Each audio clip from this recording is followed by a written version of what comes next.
This episode of Recording Studio Rockstars is brought to you by OWC, Spectra 1964, Atom Audio, Sampley, Isotope, and API. You're hearing my voice right now on the API 3122V mic pre and Spectra 1964 C610 comp limiter through Isotope, RX, Ozone, and Neutron, all recorded safely onto an OWC SSD and mixed on Atom Audio monitors. So get ready to rock. Any iteration of an 1176 that I've come across, I've loved. It's got a crazy good character to it and a really good vibe that I just really enjoy. I'm a big fan of being heavy-handed, so you can really smash stuff with it, and it doesn't sound weird. And I don't know, it just makes things fat, really, really chunky, and I like that kind of thing.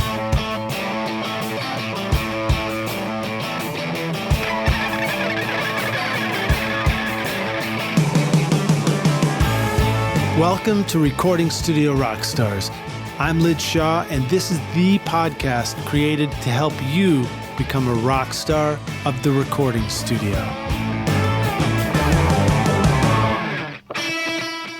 In my studio, I chose the OWC Mini-Stack STX Thunderbolt 4 certified storage and expansion hub because it seamlessly connects to my Mac Mini M1 for my dedicated audio drives, sample libraries, and backup drives. It's the perfect size to stack with the Mac Mini and add storage and connectivity over Thunderbolt or USB. Whether you have the new or older Mac Mini, nothing stacks up in your studio quite like OWC. Find the new Mini-Stack STX and all your storage needs at macsales.com/rockstars. Ever wonder how I get a consistent sound quality mixing hundreds of episodes of Recording Studio Rockstars? It's because I've been cheating by using Isotope, RX, Ozone, and Neutron on every single episode.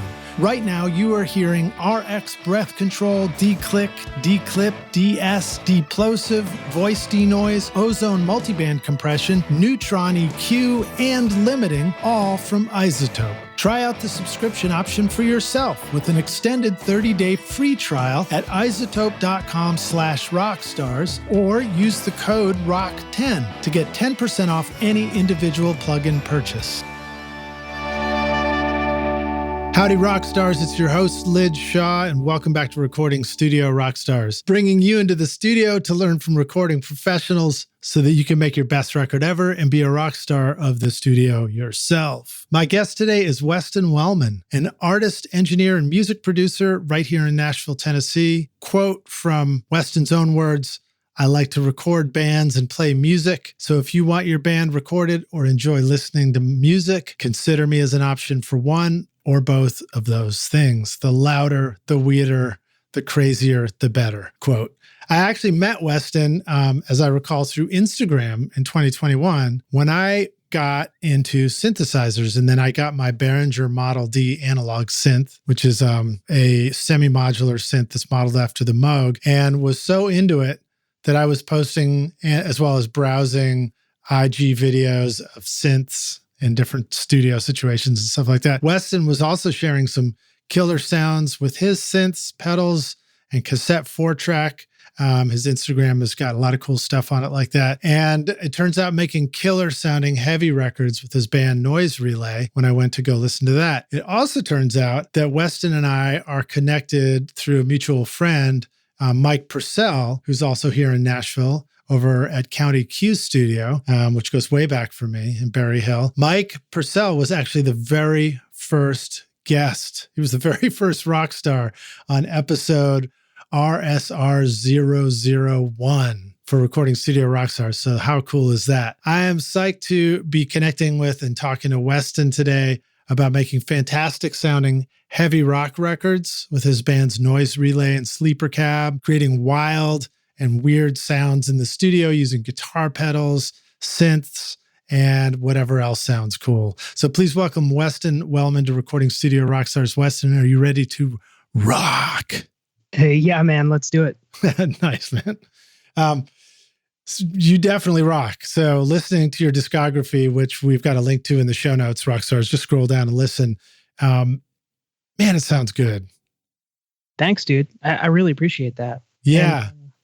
You're welcome. I mean, I at first I just kind of browsed it quickly when I was listening to your stuff, and I could tell that it sounded good. But today, as I was going shopping, I was listening to it again, and I got a Tesla this year, or last year actually, and it has the best stereo I've ever had in a car. And man, your records are really crankable. You know, it's like the guitars sound just awesome.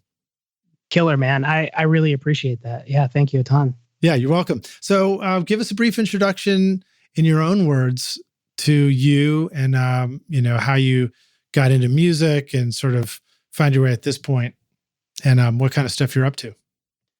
Yeah, man. I actually forgot about that little quote off my website that you snagged there, but yeah, I think that's pretty funny. That's a pretty straightforward way of saying it. But I'm just a freelance engineer. I work out of my house, and I do work at County Q here in Nashville.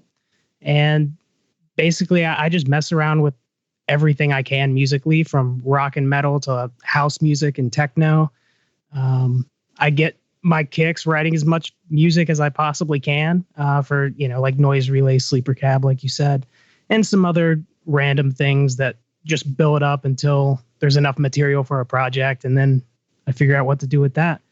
But yeah, just writing music and recording local bands. I'm really, really big into the alternative scene here. I think there's some really good stuff, as well as some really terrible stuff, but there's some really good stuff around here. We got some bad music in Nashville. I usually try and keep it to myself, but yeah, I'm too outspoken. No, I mean, keep it to myself as in I don't let my bad music leave my studio after I write a song. Gosh, yeah. I'm just kidding. So all my music's amazing. No, but let's talk a little bit about about County Q for a moment too, because it's cool to discover this music that you're recording and making, and you're really into the alternative scene here and the rock scene, and you're making all these cool weirdo sounds in your setup. And then of course Mike Purcell has a history of making a lot of great rock records as well. But County Q typically is not that. That's a studio that was, I believe. I mean, describe it to us. There's a bit of it's unexpected to find what you're doing in that setting, right? Because Nashville is known for country music. Yeah, and it is a hardcore country demo studio. Yeah, that's what it is. And I used to do more of that stuff there, and I've kind of slowed down on doing that because it's just, it kind of like wears me down a bit. But yeah, County Q is just a straight up country demo studio, but it just happens to really sound great with rock bands. They've got the Trident 80B console there. Oh, they still have the Trident. Yeah, and it's amazing, man. It sounds great. Great rock console. So and the owner, Paul Skolton, is a drummer, and he keeps this amazing kit set up there.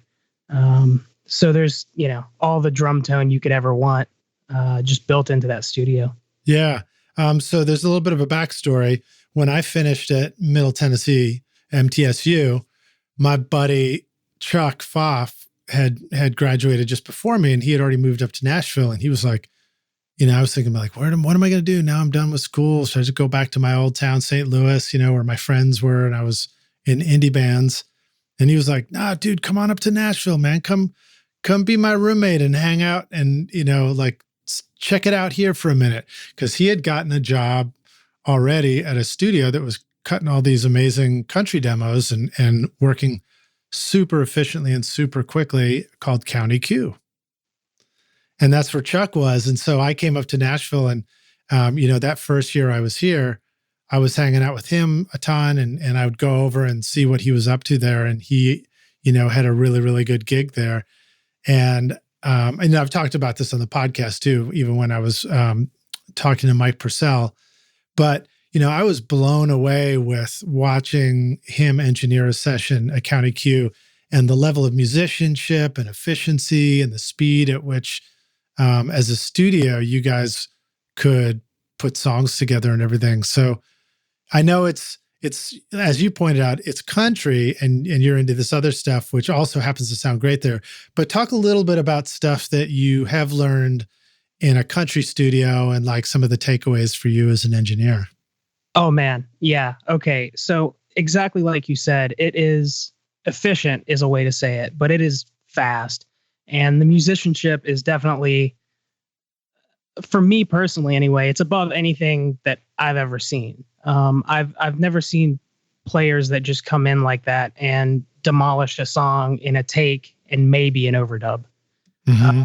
So it's a lot of stress as an engineer, which I like to work fast myself. But that's part of the reason I'm not a huge fan of doing those. Is it's very stressful. Basically, if the session lags behind, it's because of the engineer. Yeah. It's not because of anybody else in the room. So I really learned to kind of, troubleshoot problems by just being like, okay, that's not important right now. This is what we need to focus on. Just, there are certain things in the studio that you can get wrapped up in that aren't really necessary when other things need to be focused on for proper efficiency. Do you get to spend 45 minutes working on the kick drum? No. I mean, a lot of the times I walk into the studio late at night just to come in and mess around, and everything stays patched up. A lot of studios are kind of like, when I was interning, they're like, you break everything down at the end of every day, make sure everything is like no one has ever been here, and not at County Q. I mean, it right. stays You get in patched trouble up. if you didn't zero the console, right? Yeah. And I got in trouble for zeroing the console one time because, it's like, well, now I have to come in an hour earlier and set all this back up because it's basically set up to run these demo sessions all the time. And it's quick. And I've learned a lot about efficiency and what is actually important.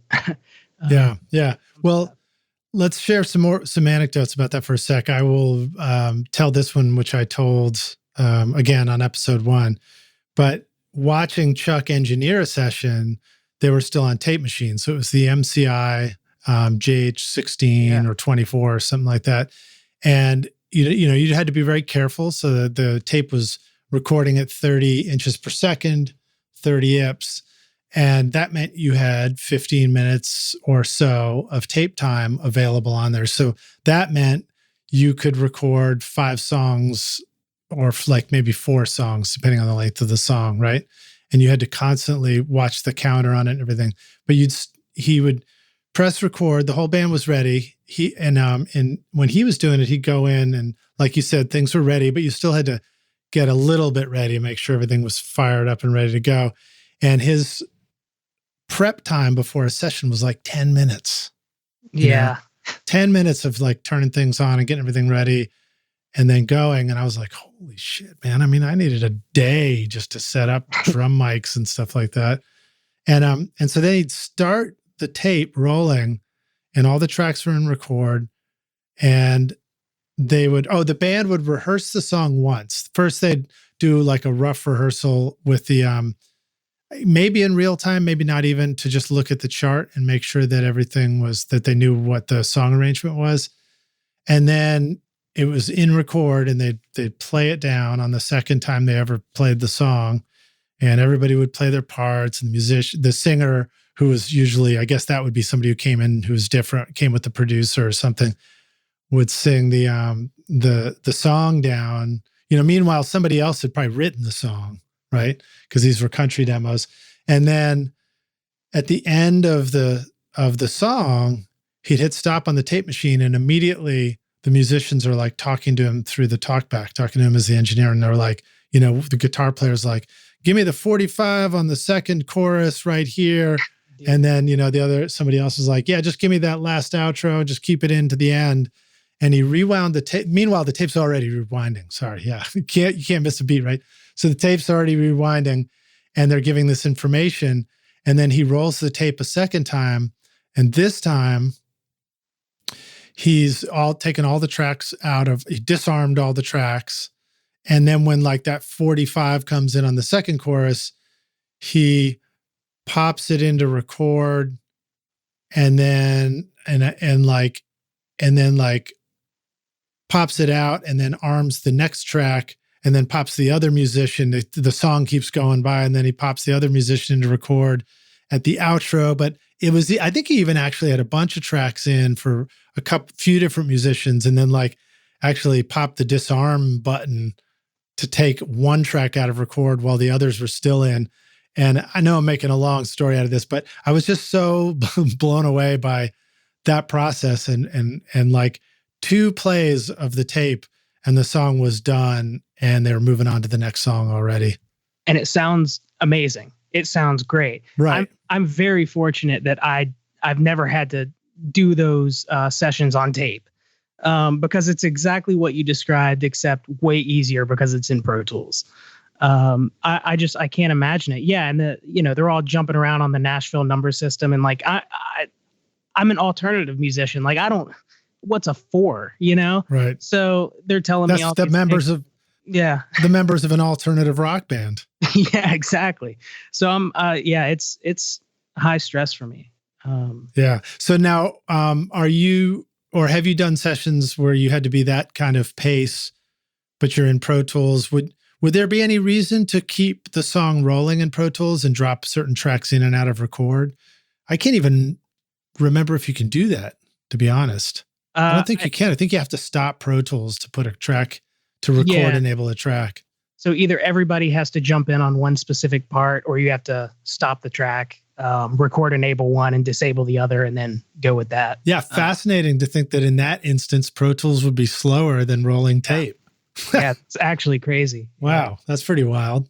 Avid is, I don't know if anyone from Avid ever listens to your show, and I'm only on Pro Tools 11, and at the studio, I mean, we're on Pro Tools 10 maybe, but there's some things that Pro Tools lacks, and I would say that that's a big one. And another one would be exporting stems, because you basically have to bounce one track at a time. Like I said, I don't know if that's changed. It's pretty quick these days. I mean, there's some workarounds that really do some lightning fast stuff. And then we were talking about this recently with SoundFlow and some of the stuff that's coming from these automation scripts written by Andrew Sheps. I think there's a thing that will bounce out all kinds of stems for you, and you can walk over to the kitchen, go pour coffee, and come back, and it's like exported everything for you. Yeah, that's amazing. I was talking to a friend about that. Ableton's had that function forever, which is one of my favorite aspects of Ableton. Is the fact that you can just export stems. It'll export your aux returns, just fully wet or whatever you have it set at. So now if you're doing country demos, why would you need to export stems?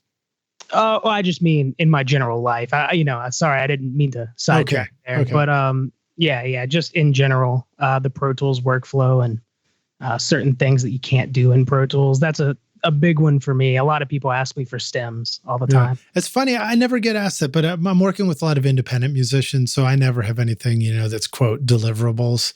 Most likely, if I got anything, it would be an artist later realizing they need a version of the song without vocals on it. Like maybe they were going to upload it for sync or some sync use or something like that. Or maybe, like you said, maybe somebody then later gets an opportunity to sign up with a sync company, and sync Rockstars in this case, of course, means like a chance for the music to be used in video or film or something like that. And that would be the place where somebody would request stems possibly, because they want to be able to reconstruct, the song in any fashion for a video. Yeah, the most recent scenario where that happened that I can think of, and when you work with indie alternative musicians, they're creative with no bounds, so their ideas are limitless, right? Right. So they were asking me for stems to do dance remixes of these like indie rock tracks, and I was like, man, that's weird, but sure, like I'm down for it, Awesome.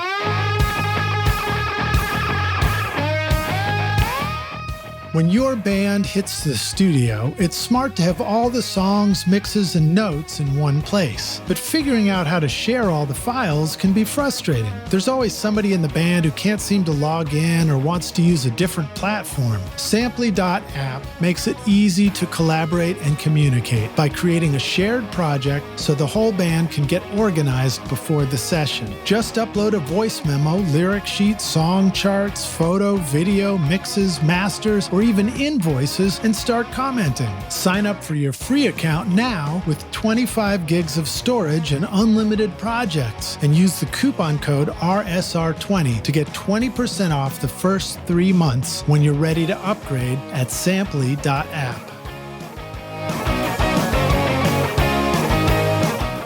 The Spectra 1964 C610 complementer brings fast, clean, quiet compression and limiting to your recordings and mixes. The C610 includes the famous Spectra 101 amplifier used in legendary studios like Stax, Ardent, and Record Plant. I love my C610s for drums, vocals, guitars, and especially bass, which helps me get the perfect low end in my mixes. And you can make your mixes rock at Spectra1964.com.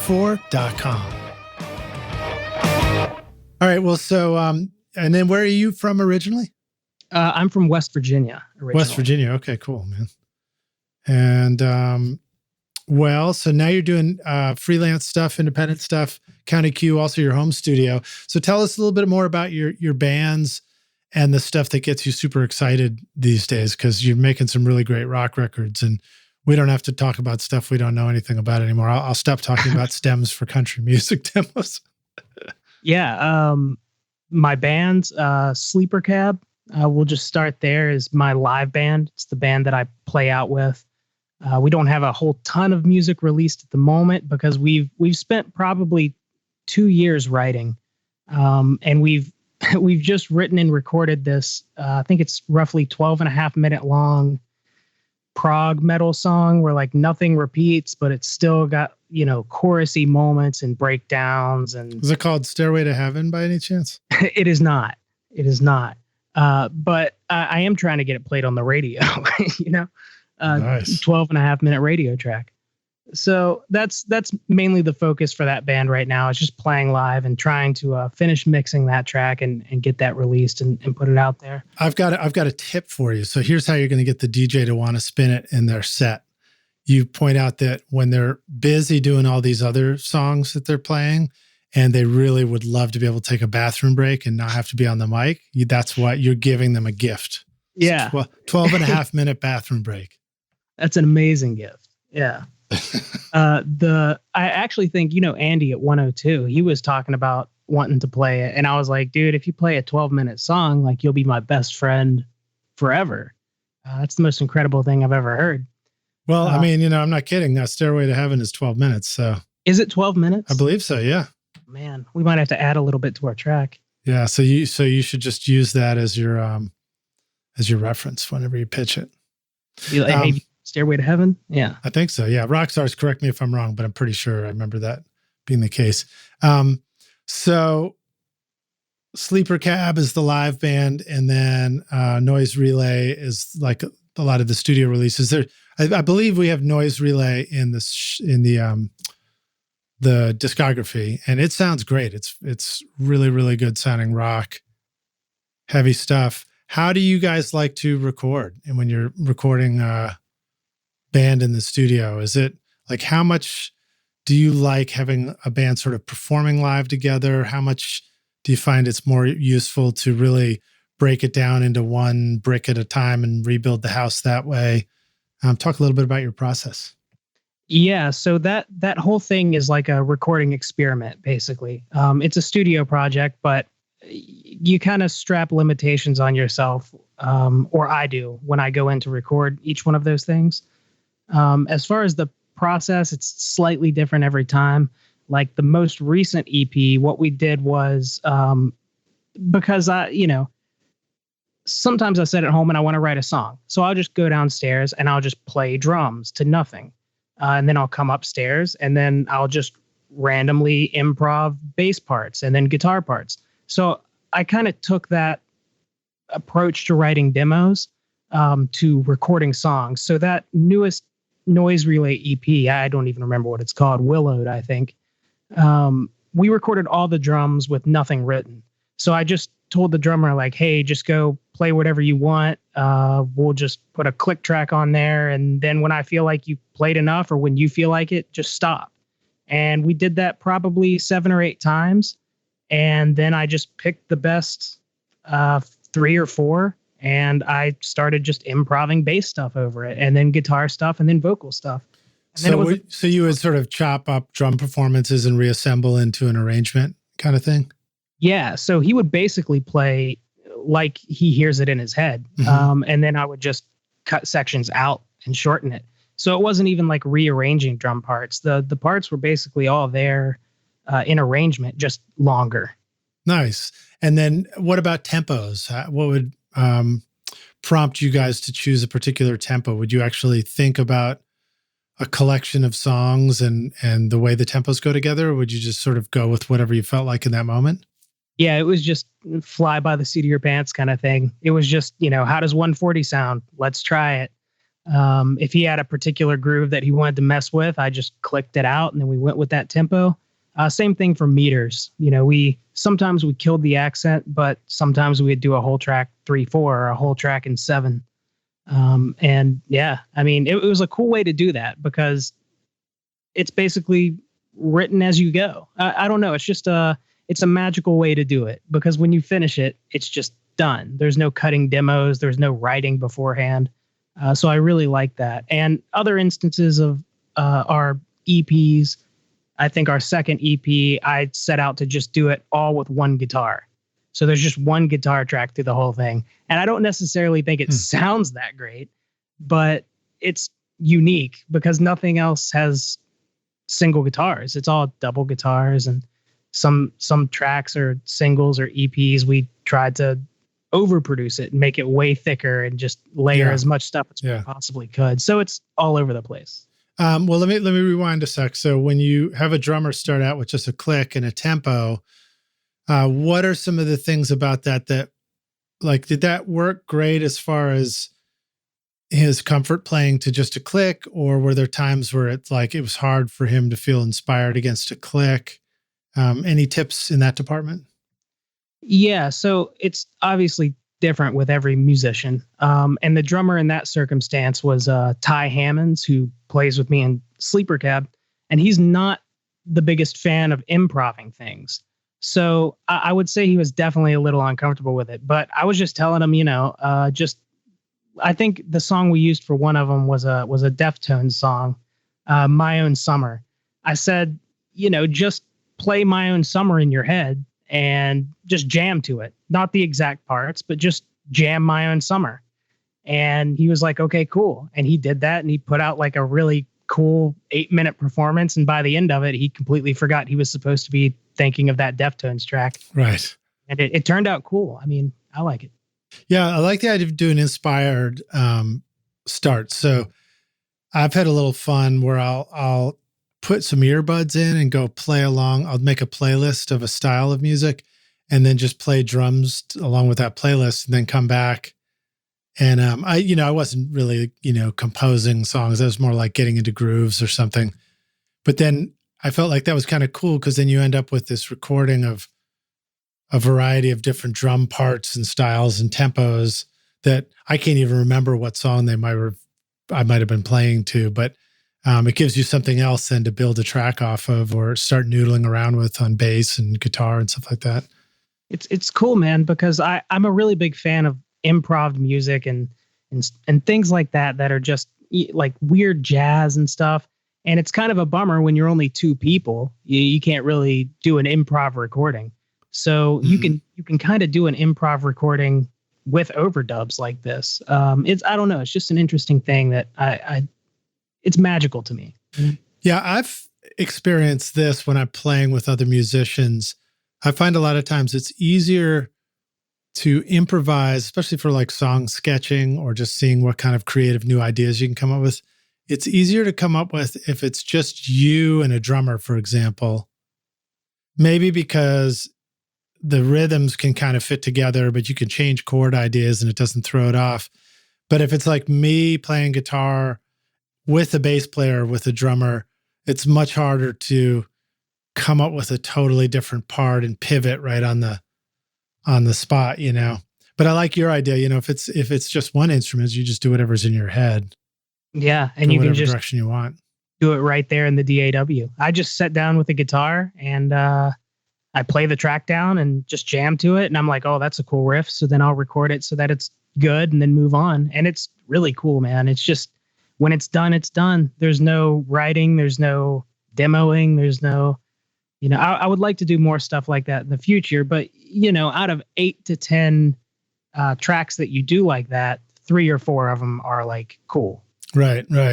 So it's kind of a, it's you got to get lucky. How often do you do something and by the time you put it down, you're so sick of it, you're like, oh, that's total crap, man. That sucked, whatever. And then you come back another day and you listen where you weren't paying attention again and you're like, oh shit, that was really cool.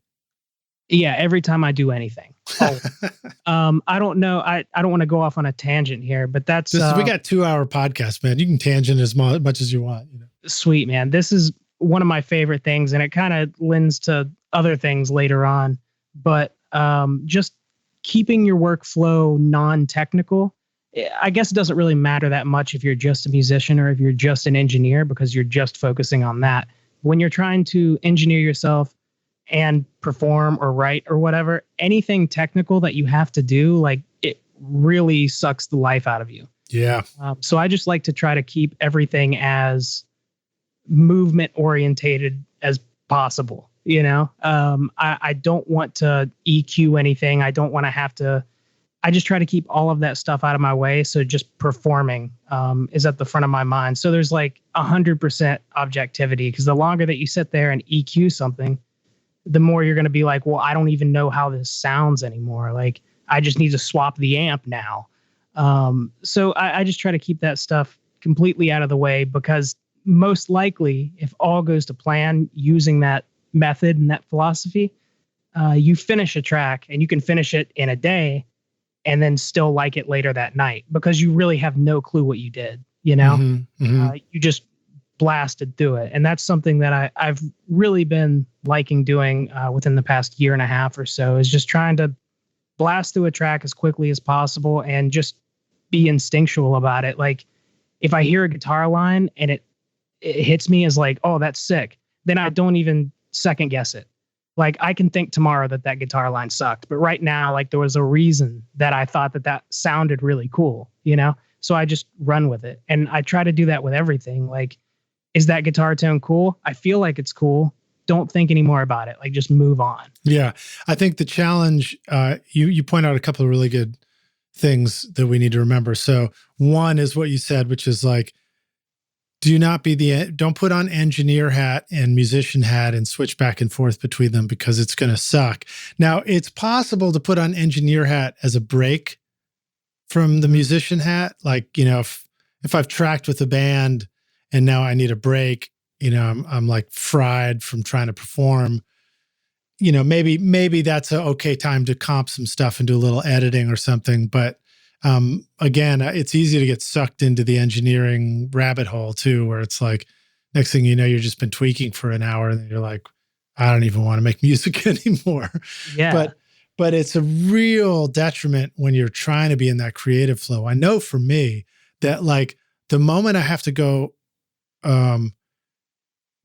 put my pick down and click 5 buttons and then pick it up again. And now I'm like, oops, I dropped my pick. And, like, all that stuff just drives you crazy. And it's like, especially if I'm in the middle of recording something, my brain is on a mission to try and express a chord change or a groove, or I'm feeling the way these things go together.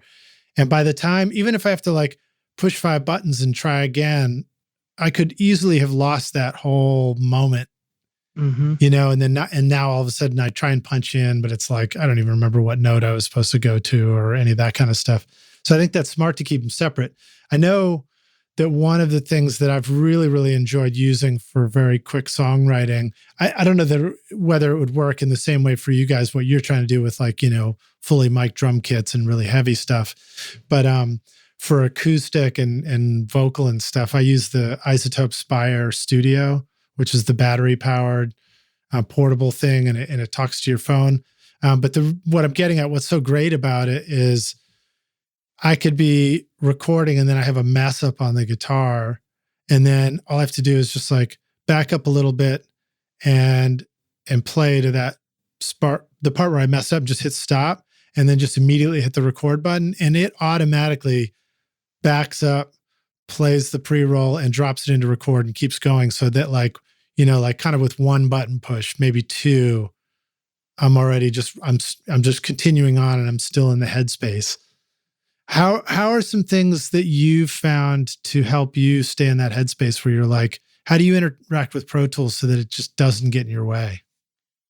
Oh man, that's a really tough question. I think it's probably a combination of a few things. Like I said, and this isn't for everyone, but just keeping things out of the way. And this isn't logical for everyone, but I feel like hardware really speeds up that process. If I really just don't like using my keyboard and mouse, especially when I'm writing. Like it's much easier to, like if I've got a synth sound or whatever, and it's got too much bottom end, I don't have to cut it out right there, but it's very easy to just walk over to the board, cut out the bottom end, and it just sits nicely in the mix. And it's more creative. It's hands-on. There's less that I have to do with Pro Tools. Obviously, I make templates for all of my bands and stuff, so that way when I have an idea to sit down and start demoing something out, I just throw in that template. Everything's routed. I just have to click record and start playing, which still to me is a little bit too much. So it's like a combination of serious preparation in terms of like a template. And if it's electronic music, having a bunch of samples ready that I already know that I like, so I don't have to go through samples and hardware, and just being able to kind of easily reach over, turn something. It changed what I wanted to, move on. You know? Okay, cool. All right. So we want to get into the synth stuff too, because I know that's something that you use that I love, as well. But you were talking about reaching over for an EQ. Now, if you're recording, so you have the Model D, right? The Behringer Model D, and you got guitar pedals and all kinds of fun stuff. I do. I love that thing. All right, cool. So when you are using it and you're recording into your computer with Pro Tools, do you like to take the sounds and just go straight into Pro Tools, or do you like to have like a little mini mixer set up so you can kind of blend some things together and then that goes into tracks in Pro Tools? Blending together is in like having a dry for the synth and wet for pedals and stuff like that? You tell me. Yeah. In other words, I'm trying to picture, just describe like what are some of the tools that are in front of you so that you feel like you can get down to business with your synth and your pedals and capture that stuff in Pro Tools. So what I really like about analog synths is it's just there, it's done. It's what I don't like about software instruments. I think it's the principle of committing to a sound. I think it falls in that same category. You have these huge sounds coming out of these synthesizers. You run them through the board, you EQ them, it's printed to audio, it's done. I don't really like to do anything that leaves me open for options, So anytime I record anything, like if I'm going through pedals or whatever, I'll just run the synth straight through pedals, through the board, into Pro Tools, and the way it sounds is the way it sounds. And what's the board in this scenario? So I actually just, at my home studio, it's a Soundcraft LX72, which I actually bought from Rocketown. I guess they were going all digital, and their main venue was getting rid of their 32-channel Soundcraft that they use for like front of house. Mm-hmm. And I went over there and snagged it for an absolute steal. But the great thing is it's got a parametric EQ. It's got high and low shelf and 2 parametric EQs on it. So it's super affordable and a board with parametric EQs, and an EQ does what it's supposed to do. It's got 32 preamps. So it does exactly what I need it to do. Yeah. If you're ready to upgrade your studio to the famous sound of API's large format consoles, then you're ready for the Box, a small format console featuring the same analog circuitry and original 2520 op amp design that made API famous for more than 50 years. Record through 8 world-class mic pre-channels, mix through 24 smooth as glass faders, and upgrade your home studio to legendary status. API now offers a virtual console experience, allowing you to get a personalized online demo of the Box at apiaudio.com.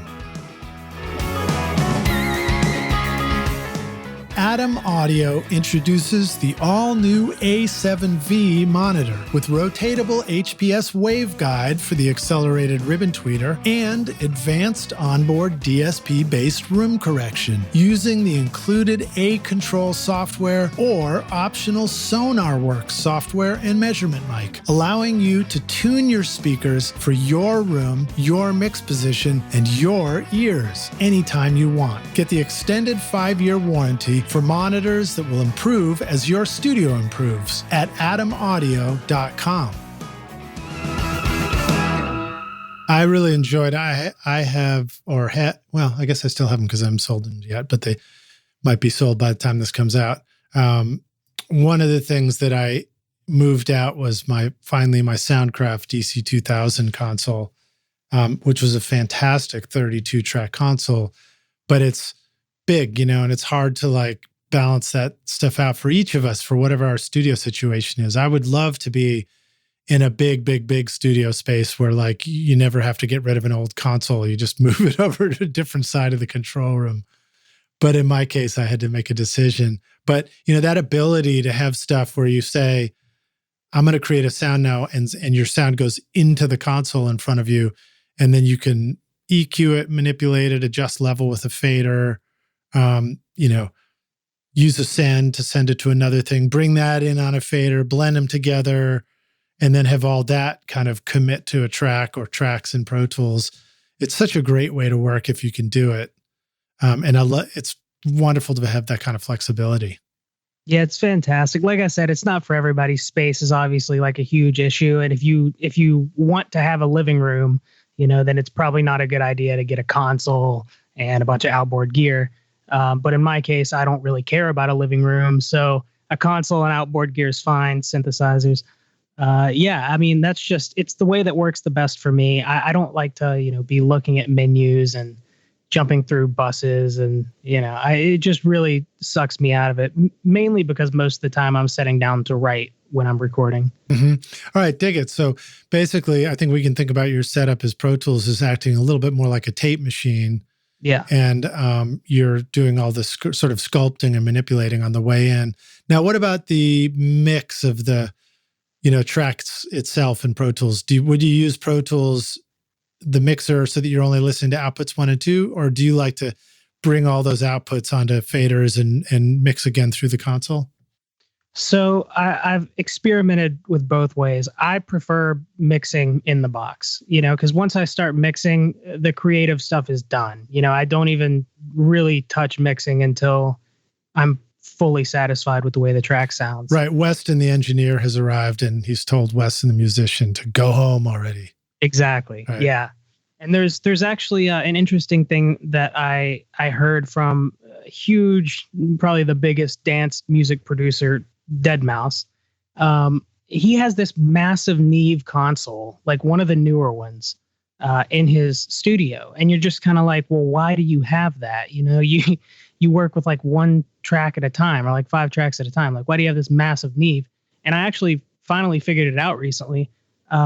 He uses it as a summing mixer. And he claims that it makes, I'm sure it does make a huge difference if it's a Neve, but he mixes everything in the box, and then he'll take all of his tracks, bust them out to the console, and just kind of sum everything through the console instead of summing it all through his DAW, which is Ableton in that case. Yeah. He says which a lot of people believe in analog summing. They make straight up rack units that are made for that kind of thing. But yeah, he makes final tiny EQ moves, but mainly just mixes everything together. Some stuff is bussed together, if there are large percussion tracks and stuff like that. But yeah, he just puts it all through his console and runs it back out. I love the sound of large percussion tracks. So those tracks that have been recorded with like giant oversized percussion instruments, like a huge maraca that it takes like 5 guys to lift and shake. That'd be pretty cool, man. That'd be a hell of a good performance. Yeah. All right. Well, so let's see. What do you want to talk about next? So it's hard, sometimes it's hard to talk about this stuff because you got like, the Model D and you got the pedals, and I want to talk about it because it's the most fun part about recording, but it's sort of like, it's like, what it was the expression? It's like dancing about architecture. It's like, to talk about it, it's like, well, you got to just plug them in and listen to it and tweak it and adjust it. And then the cool sound comes out. But talk about it a little bit more. Like, is there some pedals? Well, maybe say what the Model D is first. Like, what does it do? How do you like to use it? And do you sort of have a MIDI keyboard that's plugged into it in order to spit some sounds out, for example? So yeah, I'll just start with what it is. It's just it's a 3 oscillator synthesizer with an EQ, and it's basically semi-modular. So it would be like a modular system with everything built in. It's got the ADSR, the filter, the mixer, and the oscillator section, as well as built-in LFO modulation section. And as far as my workflow with it, occasionally if I'm throwing it on a rock track or something where it's got to feel more loose, I'll play it by hand. I always have a MIDI keyboard hooked up to the computer, but most of the time I sequence it. I sequence it directly from Pro Tools when it comes to the Model D. Now, I also have that Behringer TD303, I think is the TB3, whatever it's called. It's a similar name. Yeah, the bass thing. Oh, man. Dude, it's so good. And the sequencer on that thing is amazing. So I ended up building a Eurorack setup. There's a bunch of companies out there, shout out AI Synthesis, that makes just PCBs and front panels for Eurorack, and you can get them for like $25-$30 a piece. So you just source the parts, you solder them yourself, and now you have a $200 oscillator for, whatever, $50 or $60. Oh, cool. And I used this TD3 because the sequencer on it is just like the old school Roland 303 sequencer, which is amazing. So there will be a lot of the times that I use that 303 sequencer to sequence like the Model D or the modular rig or something like that. So I guess I have the Pro One, which is the sequential circuits knockoff. And that does have a sort of some built-in sequencing, but it's a little bit clunky to kind of program it and set it up. So it's kind of nice to have a 303 style. And that's got the blinking lights on the bottom so that you can step in each of the 16 steps or whatever. And it makes it easier to just kind of compose whatever sequence you want to do. Yeah, man, it's killer. I mean, there's even a random function on it where you could just hit 2 buttons and it'll just spit out a random sequence. You can, you go in, you tap in how many beats you want. It can play in 7 or 4 or 3 or whatever you want. It's really great. I'm jealous of the Pro One. I want the Pro One really bad. It does seem to have like a smaller sequencing functions, but I mean, hey, if you got Pro Tools, Yeah. Well, clearly you're coming over and we're hanging soon, and we're going to just do a synth day and goof around. Dude, I'll bring all my gear. We'll just make a bunch of noise. All right, that sounds good. We'll make sure to Instagram at Rockstars when we do, so you can check it out. I will play with synthesizers all day long. All right, so I will too, and that's part of the challenge of this question is how do you balance out the fun of playing with synthesizers and like it's almost like one of the challenges is a sound comes out and you're like, I'm satisfied. It's a cool sound, and then at the same time you're like, but I kind of need to do something with that cool sound so that I can be satisfied actually listening to this back later as a song. So what are some things that work for you as far as, balancing out the love for just a bleep or a bloop or whatever coming out of the synth versus, okay, I want to listen to this because now it's part of this production I'm doing. Great question. I don't play with them unless I'm writing a song. All right. So I always have like an 8-bar or whatever loop going, sending MIDI to the system. And then that's where I'll spend 20 minutes just tweaking something and being like, wow, that's a really cool sound. But then I move a knob, 2 millimeters and I'm like, but that's a really cool sound. Right. So that's where I get lost, but still it's always in the context of writing something. So I always get scared, especially with the, it's all analog and the modular stuff and all the patch cables. I get very stressed out when I'm playing with that by itself and I come up with something cool. And then it's like, oh, well, now it's not on a click. And now I have to get it into the DAW. And now I'm just going to have to like print it and tap the tempo out and then just cut that section. And it really wigs me out. So I try not to to play with them too much unless I've got something running in Pro Tools as far as a sequence and a drum beat or something. Nice. Okay, that's a good tip. Yeah, I mean, I guess for myself, I do go down and just play around, but I try to acknowledge that I'm just playing around so that I don't feel bad about the fact that I'm not making something that's worth listening to later. Yeah, but then you're going to be laying in bed that night and you're going to be thinking, wow, that was a really great sound and a really great melody I had. All right. Good tip, man. Good tip. So yeah, with the modular synth stuff, these analog synths, you actually have to, like tuning a guitar, you kind of have to tune the synth as well. I believe the Model D is the one. Yeah, that has a switch on it that just says 440. So you can play an actual A440 note and hear it come out of the output. And then by ear, you can tune the oscillators to that if you want.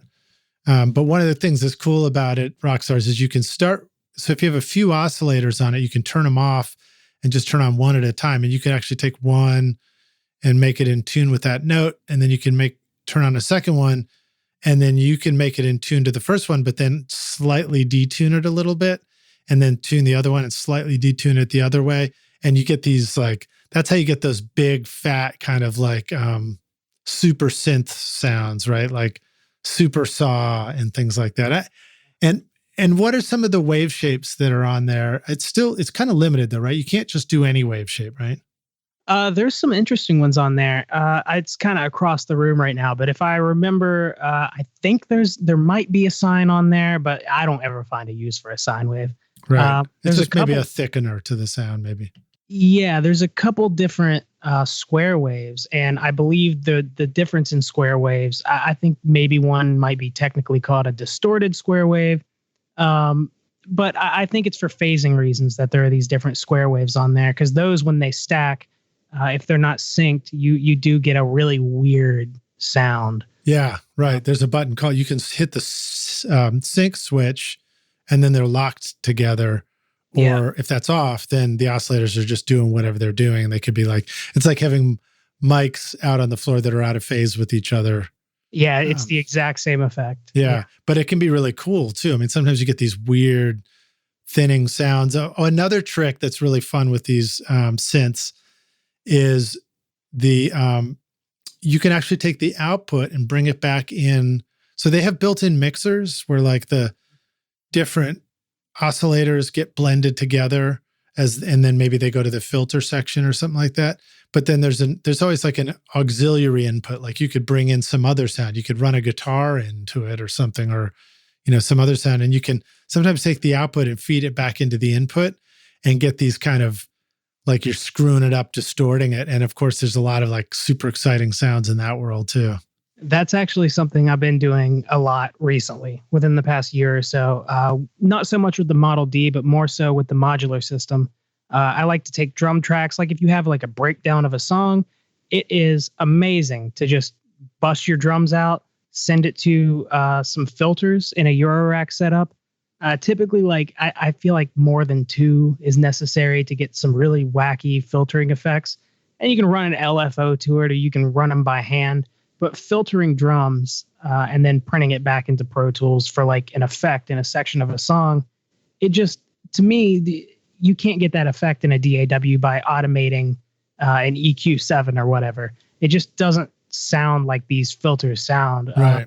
Some of the filters I have are modeled after the MS-20 filters, which they sound amazing. Yeah, those ones are good. I used to have a pedal called the Frostwave, I think it was. And it was a high and low pass filter that were modeled after the MS-20, I think. And it had resonant knobs on it too. In fact, you could blow some shit up if you weren't careful with those resonators. 100%. Because it's a really loud, high frequency thing coming out of your speakers, Rockstars. They really screech, and you can do the same thing. If you get them to squelch at that high pitch, you can then pull the filter down if it's in low pass mode and get just a straight up sub note. And it's insane. Yeah, and I guess, so one of the challenges when you're in synth land, I run into it sometimes, fortunately not too much, but some synth sounds, when you finally arrive at that sound that you're finally in the ballpark of whatever you're doing, the gain can be down low and you can find yourself having to turn things up a lot to bring that sound. Like you can arrive at the sound down at a low gain and then have to bring it back up, gain it somewhere else so that it's at a level that is appropriate for the song again. And that's kind of where it gets scary. It's like, because if your speakers are up pretty hot and then you hit that squelch or do, some other switch, all of a sudden you can go back to a really loud sound, but now you're way gained up. So stuff to be careful about in that world for sure. Yeah, you're treading a thin line, messing with certain resonance settings on filters. I know that on my filters specifically, I don't know if all the MS-20s are like that, but the low pass is a much lower output than the high pass. So I'll be messing with something with a low pass setting, and I'll have everything cranked, of course. And I'll be like, okay, well, let me just see what it sounds like on the high pass. You flip the high pass, and all the high end comes back, and it's way louder than it was before. It's just very scary. Yeah. So you got to watch out there. All right, cool. Well, let's talk about, why don't you actually give us a little bit of a description of what these different elements are, in the Model D if you want, or just on a, modular synth. What are some of the basic things that you, if it's an introduction to people, like you need to have an oscillator, right? Because the oscillator is where the sound comes from. Yeah, modular's it's a little confusing if you haven't played with analog synths before. So like the Model D, I would say, I know people say things about Behringer. Behringer is absolutely killing it. Like that's an understatement in my opinion. Mm-hmm. If you're new to synths and you want to get into synths, I would say get the Model D. It's very cheap and it's laid out like a modular synthesizer. So you have your LFO section, your modulation section, your oscillator section, your mixer section, filter section, and your ADSR section, which would be kind of like your VCA envelope section, all kind of jumbled together. Which learning these sections will really help you if you want to move to modular, because modular gets much more confusing. Now, if you want to talk in a basic sense, like what's the most basic possible setup for a Eurorack system that could function, and I would say it's a VCO, at least one filter. Well, let me go slow with you for a sec so the Rockstars can keep up. So a VCO, Rockstars, is a voltage-controlled oscillator, which basically means it's a waveform that's going constantly. So it's spitting out a waveform. And then next on there, you were saying was what? Definitely at least one filter. So yeah, filter would be like, let's say your oscillator was spitting out a square wave that's got lows in it all the way up to screaming highs because it's like a ultra distorted signal. And so then the filter carves or rolls off those highs and brings it back. It basically removes all those overtones so that you're starting to have a controllable tone that's down more in the lows and the fundamental and all that. So then you would just put that into a VCA, which is a voltage controlled amplifier. Yeah. Which is like it's like a fader almost. It's like having a little fader. It's like a fader, like a quick gate. Because what you're going to send to it is gate signal. So what you send to the VCA is gate signal, which basically tells the oscillator the rhythm. So it basically does work like a gate. It just gates the signal on and off. And to have an envelope generator as well, which you would send the gate to, that tells it when it opens and closes, and then you can control the attack, decay, sustain, release of the open and closing. So it's more like the parameters of the gate. Yeah. So I'll reiterate some of those things too. So the keyboard is telling a gate on signal when you hit a key. So when you press the key down, like of a middle C or an A440 or something like that, that sends a signal to the synth that says, open the gate right then. And that, and then the note, the MIDI note that you're pressing down also sends a signal going, hey, this is the MIDI note, the frequency that this note should be at. And so then your synth or your modular synth would that ADSR section would actually receive that gate trigger. And the ADSR is like this, it's like the envelope. It's the shape of the note that's going to play. And that shape is like having Just imagine that shape is actually like your little note assistant, a person who's sitting over there at that fader. And when you press that note, they're like, okay, you press the note. Cool. Now I'm going to ride the fader up so that it goes up real quick at the beginning, but then like fades out nice and slow at the end. And that ADSR assistant is controlling that VCA, right? The voltage controlled amplifier, turning it up and then turning it down again. Yes. So that you've got a shape of a note. And the coolest thing about this is that's just how it works in a pre-patched synthesizer. Like none of that has to work that way. Like you can use any of these to do anything right. as long as they have patch points on them. And to me, that's the whole signal flow aspect is great too. But the fact that you can just do anything, and as long as your rig doesn't blow up, it's technically right. So that's inspiring to me. Yeah, totally.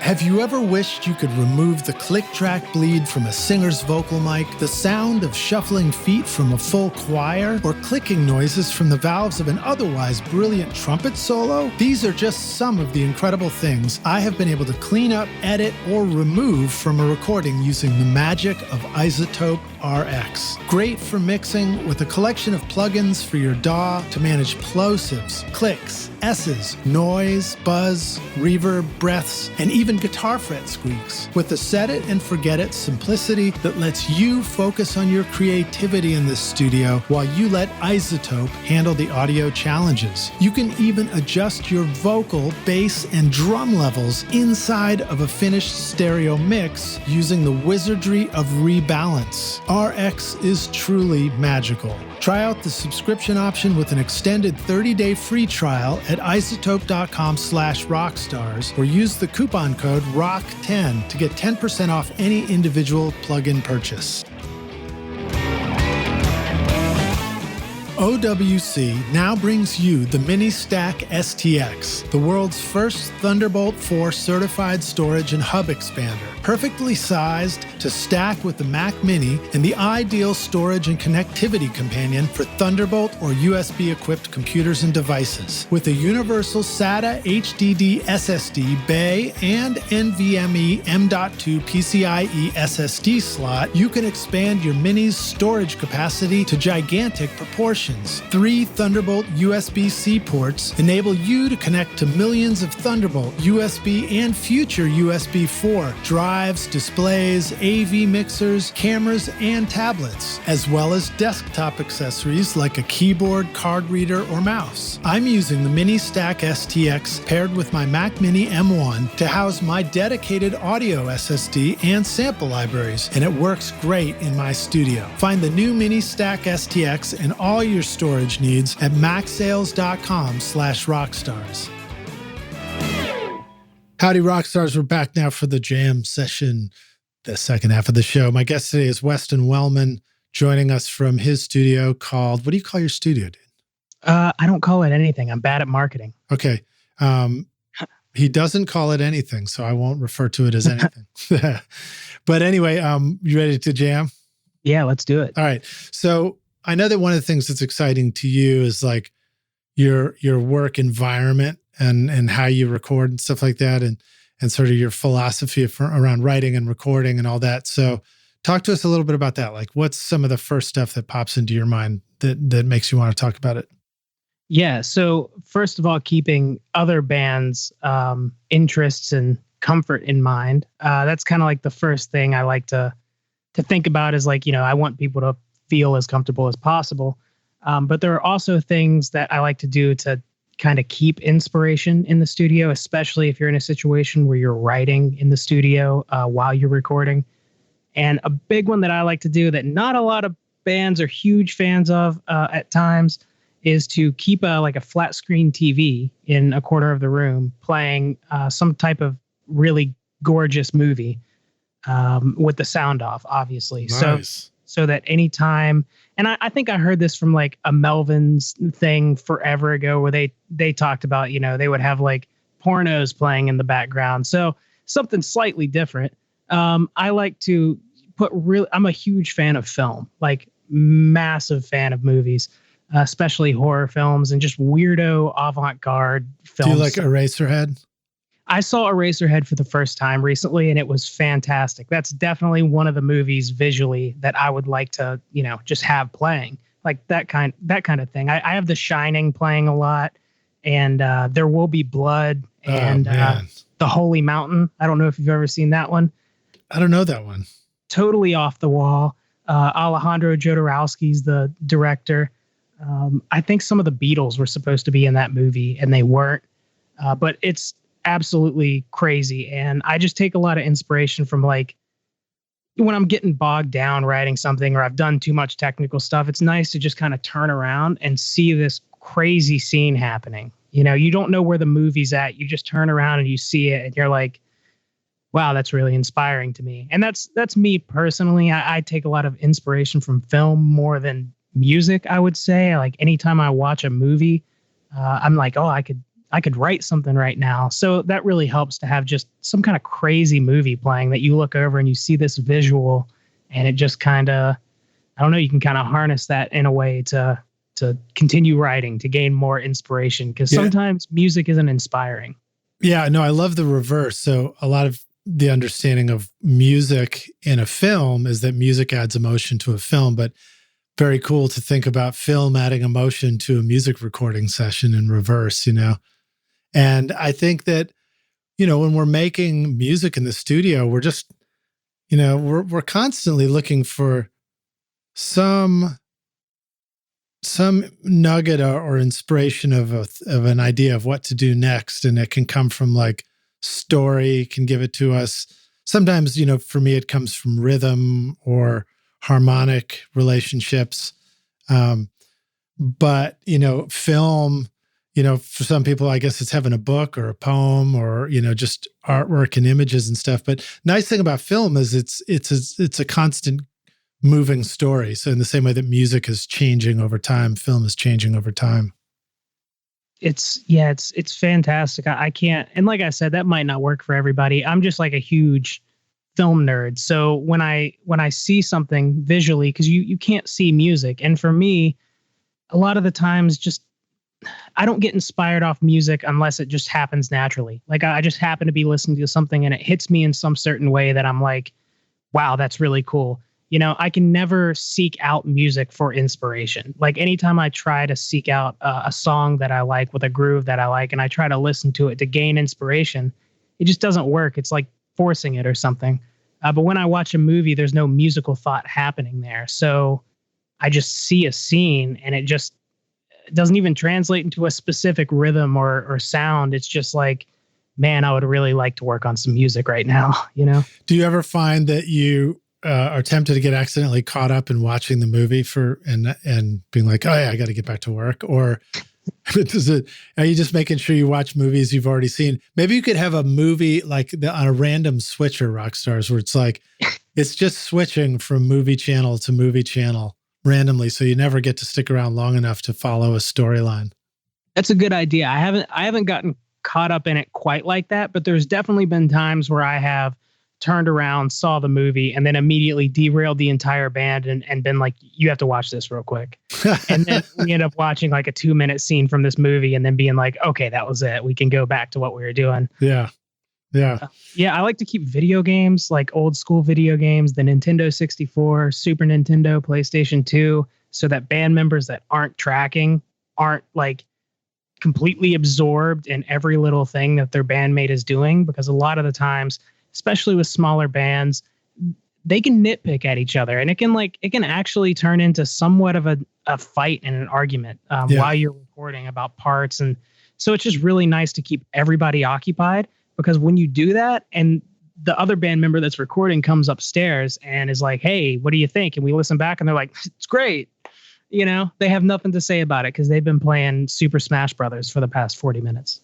Nice. So if you want to have that kind of environment, then I guess you have to have sort of a lounge area for the rest of the band, somewhere to hang out and keep themselves occupied. I just keep them right behind me when I'm mixing. When I'm recording, I just have them sitting on a table. I kill the sound to the video games, obviously, and sometimes the chirping from the peanut gallery in the background can get a little distracting. But I just try to ignore it and they're not complaining at me or their bandmate. So I'm totally fine with it. Yeah. I go back and forth on that. There are times where I'm like, hey guys, I'm trying to have the speakers down really low and listen, and you guys are too loud. And then there are other times where I think all that ambient noise in the back of the round is a good representation of the real world. And so it's like, if I have the mix down low and in mono or something, and I'm just trying to see, does everything balance against a bunch of background noise? I find that can be sometimes helpful. Yeah, that's actually, I never thought of it that way. That's actually a really interesting point and a good point. Generally, because I don't like to be that guy, like, hey guys, I'm trying to mix right now. You know what I mean? So I just go outwardly and just totally act like a dick, just very sarcastically and cartoonishly, and then they laugh and they shut up. Right. So, if you need them to shut up, then they got to shut up. Yeah. Yeah. No, I tried to have a lot of fun stuff like that initially. I remember having a TV upstairs in my studio at one point, but I don't think anybody ever went up there to hang out or watch it. And I had a bunch of Atari 2600 games and a player and everything. But again, it was challenging to like keep all that stuff going all the time. But I like the idea, the simple games, and it's not hard to do that these days. You could just have a second computer back there with, some kind of game emulator and have all the old school games ready to go. But yeah, it's good idea to keep people occupied and having fun, especially with a band that plays together all the time. Because yes, they get in each other's business. I just like that vibe, like that's what it, to me, that's what it is. Like, I don't like recording for anything else or music for anything else other than the fact that like, I really enjoy the process of doing it. And I really enjoy just the environment that goes on when it's supposed to be like a fun house, and that's part of the thing with the demo sessions, the country demo sessions that really gets me is it's very fast and it's very business oriented and nothing else really. And I really like the idea that like, it's not even an idea. It's a fact that we're here like making music. You know what I mean? Like, this is unbelievable. you know, we've got this 12-hour day blocked out for 2 or 3 days where we're just here. It should be like, we can get stuff done, but we can goof off the entire time. Like, this is supposed to be just hilarity. It's a joke in itself that we're doing this, it's like, to me, there's nothing more comical than the fact that we're just sitting here playing with instruments, Yeah, I love it. I love making music. I get really, really inspired when my friends are with me in the studio for a weekend and we've got a collection of songs and we'll mic up a full band and then try and crank through all those songs over the weekend. And that's really fun for me. But what I've discovered about myself is I'm so driven to want to be recording and creating that I'm like, I'm a total taskmaster. I'm like next song, and then I'm just like, let's do this overdub, knock it out, jump to this one.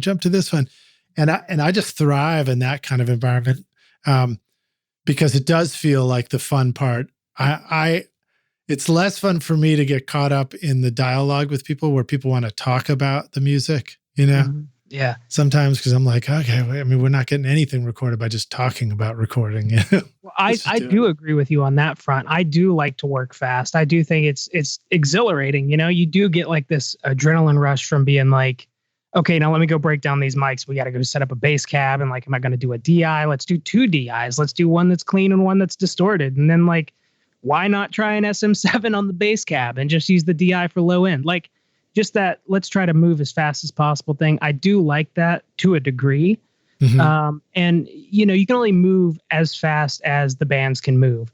Right. So when you're working in a demo session, those guys can move at light speed. It's unbelievable. And typically it can be relaxed compared to those demo sessions with local bands and still move fast, And I do enjoy that part of it too, of just trying to like, really listen hard and then try to get the next thing done. And the next thing, it's an overwhelming sense of accomplishment once it's all done when you do things that way. Yeah. All right. Well, so let's talk about what you just brought up for a sec. So you said bass, DI, clean and distorted. So how might you set something like that up in your studio? It's always different because I like to like to play with different things. So this past week I had a band in here. We recorded for probably like 6 days or something, and we spent pretty much a whole day doing bass. And what I did was I mic'd the bass cab with an SM7B for some reason. I was just like, let's just see what this sounds like, because we were going to run 2 DIs. Because he has a bunch of pedals that he uses. Most of them are really heavy fuzzes. So I was like, okay, let's send that wet output to the amp. Let's have a DI with that wet output, because it'll get hairier, you know. And then let's just take a straight clean DI, and I'll run it through like an 1176. And then like I've got this Pultec clone that sounds amazing. It adds so much clean bottom end that it's like I can't live without it now. So we do those 3 tracks, and I just mix them like crossovers. So like in a mix, if I just had a bass amp mic, I would normally duplicate that track and then do one that's just the tone, just the high end, and then do one that's just the sub. That way you can mix the levels of them independently and get, you know, the correct amount of sub in your track and the correct amount of tone in your track. But this time I did it with 3 tracks. I did it with the DI as the sub, the bass amp, which actually turned out with the 7B on it sounding better, is like the high end register of the bass. And then I use the wet DI with all the effects on it as kind of like the mid. So you kind of have 3 different crossovers for the bass. And I like that. So how would you hook up these DIs in the beginning? So you'd go from the bass to a regular old DI, then the XLR just goes out through the 1176 and into your session, and then you'd continue on with the 1/4-inch cable out the front, and then that just goes into the pedal board, and then the pedal board has its own XLR DI output somewhere? Yes. Yeah. So it was a Sans amp. And I can't remember exactly how we did it, because we were running a Sans amp and like 3 or 4 different fuzz pedals. It got way too extreme at a certain point. We were running like 2 fuzzes at once and the Sans amp. And one of them had to be in front of the other for it to even sound good. I can't remember which way it was. But yeah, I sent the clean signal like straight out of regular DI. The Sans amp had a DI out, which got all the pedals, which we sent into just a preamp on the board. And then the whole pedal board 1/4-inch out, we just ran it downstairs to the bass amp. Nice. Okay, so then let me see what else I want to talk about. Let's talk about recording drums. So your records, the drums sound great, man. So thanks. Talk about some of the things that work for you for doing these heavy records, ways that you record the drums, and then, you know, when you mix, do you find that using drum samples and triggers and things like that are a helpful part of a mixing process, or do you have like a strict stick only to the drum mics, or, you know, what's your philosophy on all that stuff? Yeah. So I love drum recording because it's just so involved. I'll just start with the last part first. I never ever use triggers. I don't know. Like, there's definitely reasons to use it. Like, let's say the mic craps out halfway through the take and it was the take. There are circumstances like that where you can use it as a utility to correct an issue that I think it's really positive. But I do not own any drum replacement programs because I absolutely hate doing it, because I feel like if I can't get a decent drum sound on my own with placing the mic and EQing it, then I probably shouldn't be doing it anyway. And that's kind of my philosophy on that, which is popular and unpopular. But as far as techniques for drum recording, there's a lot that I really like. Yeah. I mean, so let me qualify that. When you talk about placing the mics and getting it right, that's awesome. But I know that sometimes the challenge for us is we don't have all those wall of guitars and bass on the mix, you know, and on the track yet to know when the placing of the mics is giving us the end result. You know, sometimes just a raw drum track in a room might be like, hey, that sounds pretty great when it's just the drums at first. And then later we might be like, shit, you know, it's missing this or that. I'm sure I've shot myself in the foot plenty of times on some of these recordings where it's just like, well, that's the way it is now because I'm too hard-headed to sample anything. But I don't know. It's just music isn't perfect. It's, you know, to me, this is obviously just personal. If it, I don't know. I'm just a fan of like punk rock and a lot of recordings that sound dirtier and just not quite correct. Like I try to make things sound as perfect as possible, recording, and then when it gets to the mix, but once it's there, it's just kind of like, I'll just try to, do what I can with what I have. Yeah. Well, so Rockstars, just in case you need a reminder, go click the playlist and listen, and you will discover that, but these do sound killer. So obviously you're doing something right. Oh, thanks, dude. Yeah. I love recording drums, and there's a few different techniques that I'm like a huge fan of. One is a huge one that I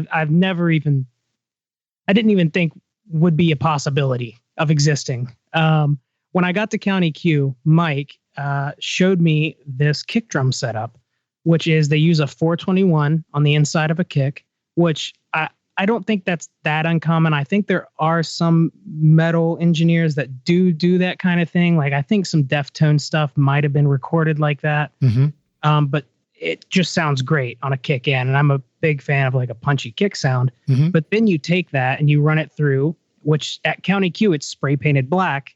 So you can't see what it is, but it's a Peavey Cosmos, which I'm not quite sure what it is. I should have looked it up before this, but I think it's like a DJ mixer in some like a DJ equalizer, but it's got this subharmonic enhancer on it, and it has this top end enhancement, and you can put sub directly on that kick in mic and just the most gnarly top end ever.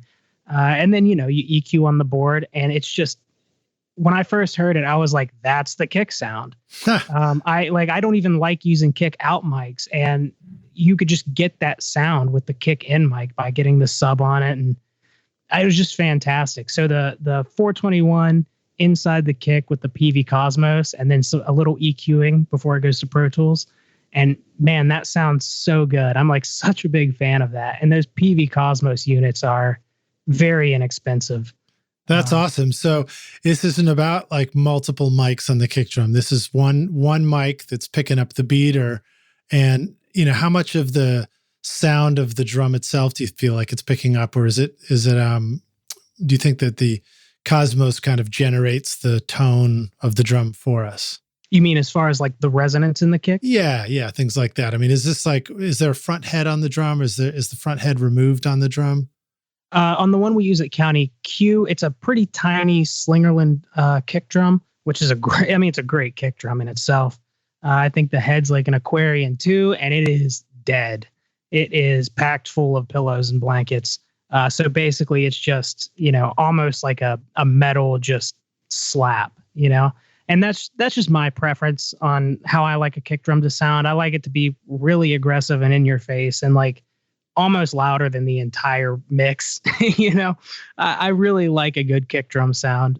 That's just really gnarly sounding. Yeah. Well, you're doing heavy music where you've got to, lend the weight to the whole track and find a way to both support and be heard through a wall of guitars and bass. And that does it 100%. Yeah. I was never a huge fan of these, open kick drum sounds. Like if you listen to some Pantera records, there's it'll sound like it sounds like an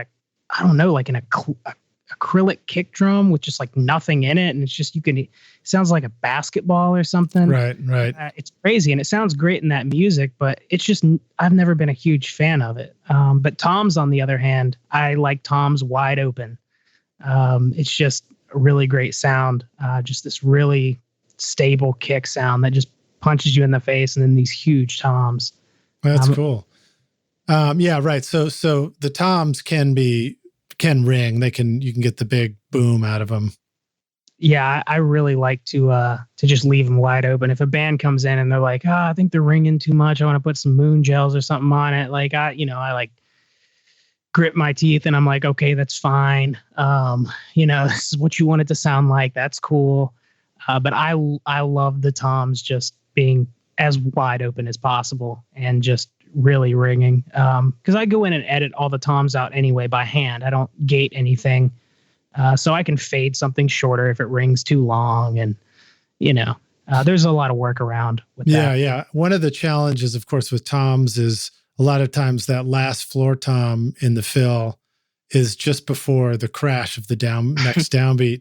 And those tom mics, can really they can pick it up. Yeah, they sound great on the tom, but they sound awful on the crash that's right above it, Yeah, I mean, if you just really can't get it loud without hearing that edit, sometimes I'll just automate an EQ to come on right on that tom hit. So that one tom hit's slightly darker than everything else, just so that you can kind of get that out of there for that one hit, Yeah. And then we recently had a guest on here who was talking about ways to get around that crash coming through the mic. And the trick, which was so cool, was to take a hit of that same tom that happens later in the session, where the floor of toms just sort of rings out, nice and long, and then just bring it in, just pop it right over the tom in the fill. Yeah, that's fantastic. Yeah, you would never tell. Yeah, you'd probably never tell because it matched the same sound. It's going to match the room mics, and it's just going to have a nice natural decay on it.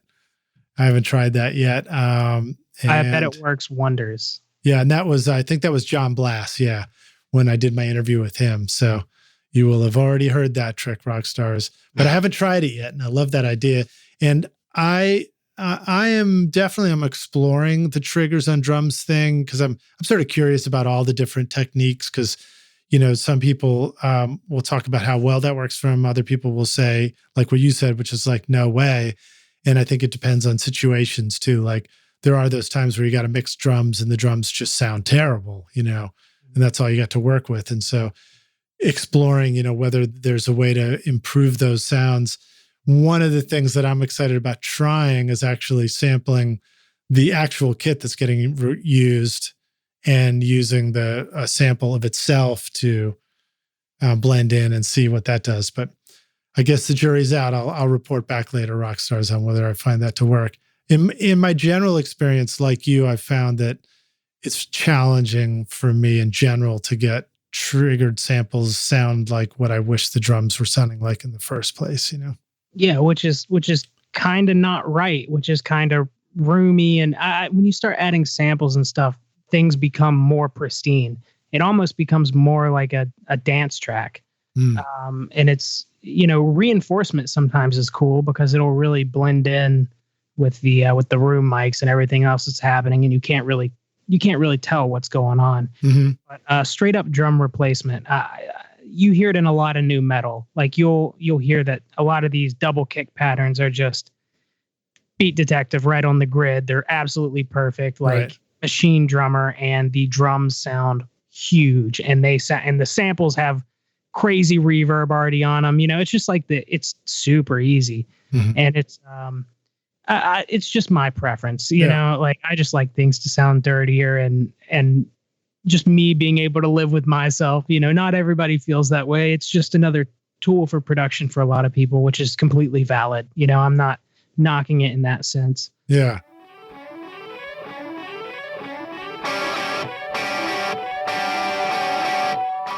50 years ago, William G. Dilley introduced the world to his revolutionary new dynamics processor, the Model 610 Complementer. A truly unique device, the Model 610 was not only the fastest, cleanest, and quietest of its type, but was also capable of providing completely separate peak limiting and compression functions. Today, Spectra 1964 introduces the Model C610 Complementer, described as the most versatile piece of audio gear you can buy. Great for adding control and power to everything from vocals, guitars, and bass to mixing and even mastering, the C610 gives you the same massive sound that rocked legendary studios like Stax, Ardent, Advision, A&M, and Record Plant. It even has enough gain to function as a mic preamp. I'm using the C610 on every record I make at the Toy Box Studio, and you should too. You'll love it. Go to Spectra1964.com or call 801-797-0642. So you just finished an awesome mix and sent it off to the band, but the singer texts you with lyric changes, the drummer emails you wanting a different fill, and the bass player DMs you about a wrong note in the chorus. But which mix version were they talking about anyway? Don't you wish there was an easier way? Samply.app comes to the rescue as your ultimate mix assistant, streaming full resolution audio so your clients can easily listen and send notes from their mobile phone on the road or the computer back at the studio. All mix comments are time-stamped directly onto the correct mix version with no confusion, and you also get A/B listening capability with synchronized playback and level matching for easy mix comparison, all inside Samply. It's file sharing that was built specifically for music, and it all works inside your browser with no downloads required. Sign up now for your free account with 25 gigs of storage and unlimited projects, and use the coupon code RSR20 to get 20% off the first 3 months when you're ready to upgrade at samply.app. Okay, cool. The Advent by Noise Relay. It's got some pretty awesome sounding, heavy, distorted, screaming vocals. Tell us about how you guys went about recording that. Just the whole track in general? Well, maybe start with the vocals and then talk about the rest of the track. Yeah, so that might be, like I said, with the Noise Relay stuff, it's hard to quite remember exactly what we did. But most of the time I record just like with an SM7B in my hand with the monitors on. I don't like to use headphones because it's harder for me to hear pitch. Nice. But I think all the distortion on that is just, I think it's just the SansAmp plugin that comes with Pro Tools. I don't think I used any pedals or anything on that. It's just straight up SansAmp with an EQ on it. I think it's probably boosted around like 500 or something to get more, I don't know, of that kind of like low mid presence kind of thing on it, that like growl. A little more body on it or something. Yeah. The SansAmp plugin can be really cool. I mean, SansAmp itself is an awesome tool. Do you use the hardware version as well? I don't have one. We have one at County Q that we've used on a ton of stuff.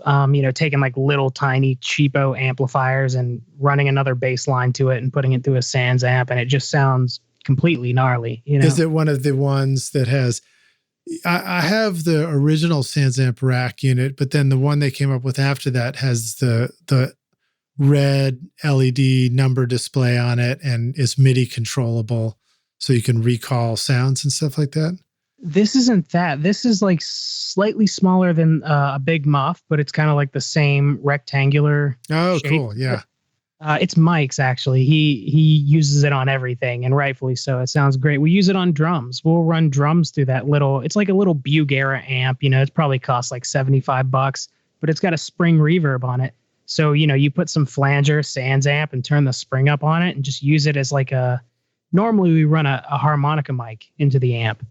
And just get like a room sound through a harmonica mic going through this amp, through the SansAmp and through the spring reverb. And it just sounds really gross, man. It's really cool.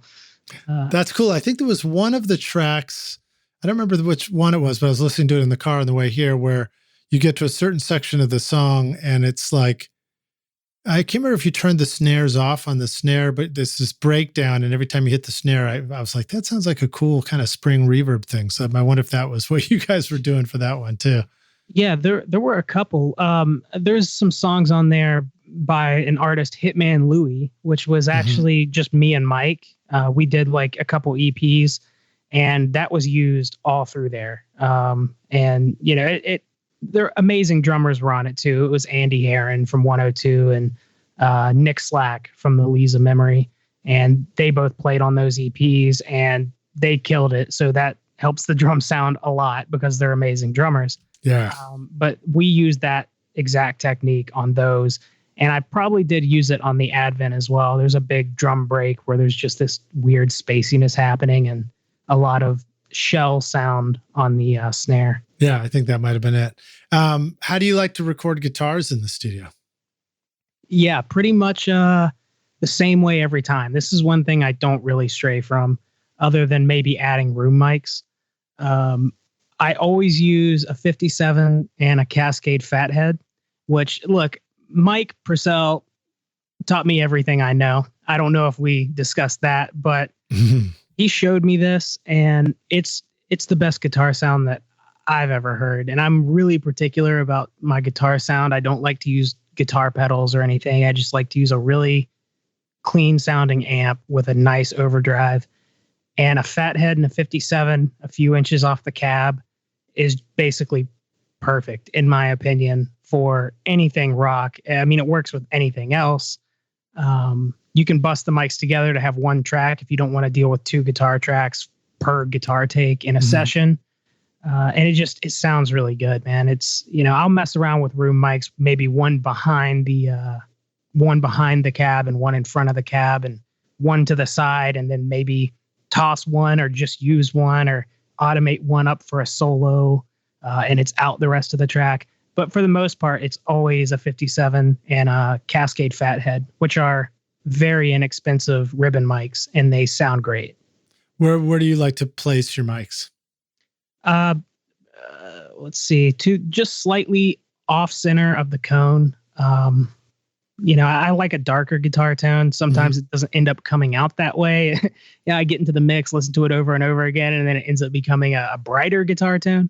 But I always try to aim for a darker guitar tone. I put the Fathead pretty much in the center of the cone, and then the 57 either off to the left or the right, so it's picking up more of the side. Okay, cool. Both just sort of pointing straight at the amp. Yes, yeah, just like 3-4 inches off the cab. Cool.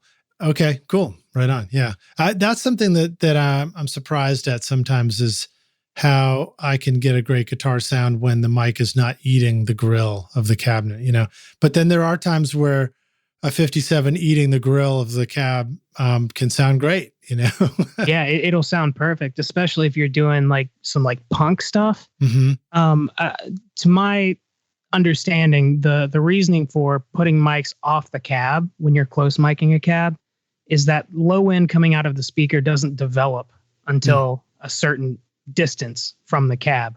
So the further you get the mics away from the cab, the more low end you're going to pick up off the cabinet. Wow, that's interesting. That's sort of the opposite of proximity effect. I was thinking as you get closer, you get more, but really maybe it's like you get more up to a point and then it starts to get less as you get even closer or something. But I think it sort of depends on a lot of things, and, different guitar cabinets and sounds probably yield slightly different results. There's so many interesting, fun ways to record guitars too. And like you're talking about putting a mic behind the cab. Talk about how you would do that. I mean, just move it until it's in phase, I basically just put it behind the cab. Maybe this would be an open back cab, or is this a closed back 412? Either, because it's just going to bounce around the room and come back anyway.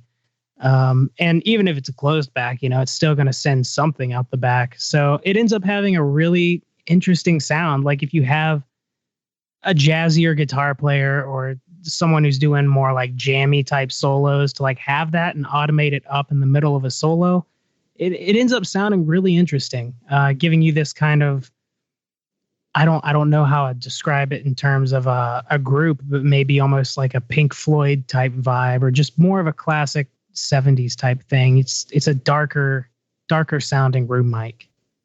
We've talked a little bit on this podcast at times. I think Sean Everett was talking about doing a mic behind the cabinet too, and flipping it in phase, and how that can sound really cool. And I've tried that a little bit. And it is a really striking result. Rockstars, if you've ever mic'd the top and bottom of a tom, for example, that can give you a cool sound for a tom drum. Same idea with a guitar cabinet, really. It's like if you put a mic in front and then put a matching one in the back, and check the polarity. You may probably have to flip the polarity. Actually, I'm not 100% sure if you do, but you might have to. It's weird. It's like it fills in the tone of the guitar in a different way. It's also worth noting that I do it with ribbon mics almost always, because, it just gets really hairy otherwise. Like I said, I like the darker guitar tones. So like a ribbon mic ends up working better for what I'm looking for. Nice. And then were you saying you sometimes mic the sides of the amp? Yeah, as a room mic. So, it would be like way off, like 5 or 6 feet just to the side. And these are all just options. These obviously aren't things that, I mean, they don't always work. They might work. If you luck out, you can use all 3 room mics and both mics on the cab. But most of the time, that's not the case. Yeah. But it's cool having those options. And again, if you're bringing these all up into a mixer, then now you have a chance to kind of quickly move some faders and sculpt the sound until you have something you like, and then print that into Pro Tools, for example. I used to do that with my MCI console. I'd pull up all the different mics and stuff on faders, and it really is a fun way to sculpt sounds. In fact, my album, which is Skadoosh, which is the instrumental music that you hear on this podcast as the bed music all the time, that's what I was doing for all the guitars. And it is a fun way to record. Like if I had taken all this mics and put them on separate tracks in Pro Tools and then tried to create something at the mix, I don't think I would have gotten it. Yeah. But, blending it through a console and then maybe running that through a compressor, you can come up with some really, really cool guitar sounds right in the moment.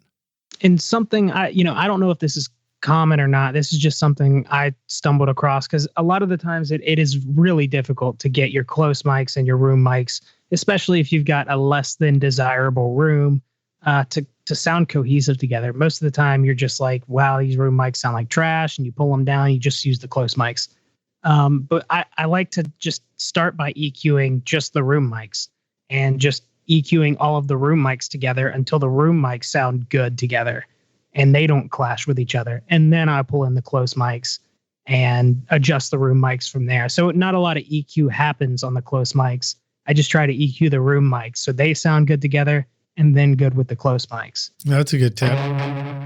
Atom Audio introduces the new A7V monitor for home and pro studios, the next generation of the incredibly popular A7X. The all-new A-series line of monitors delivers the same highly accurate, transparent sound and unique accelerated ribbon tweeter design that has made Atom Audio famous for over a decade, but now includes new innovations such as the rotatable high-frequency propagation system waveguide, allowing the XART tweeter to disperse sound with controlled consistency, and DSP-based room correction and speaker voicings. Using the A-Control software or SonarWorks and Measurement Mic, you can now integrate advanced filters directly to the DSP onboard the speaker to help compensate for imperfect room acoustics without introducing annoying latency or requiring plugins. This allows you to tune your monitors for your room, your mix position, and your ears anytime you want to meet your ever-evolving studio needs. Get the extended 5-year warranty for monitors that will improve as your studio improves at atomaudio.com.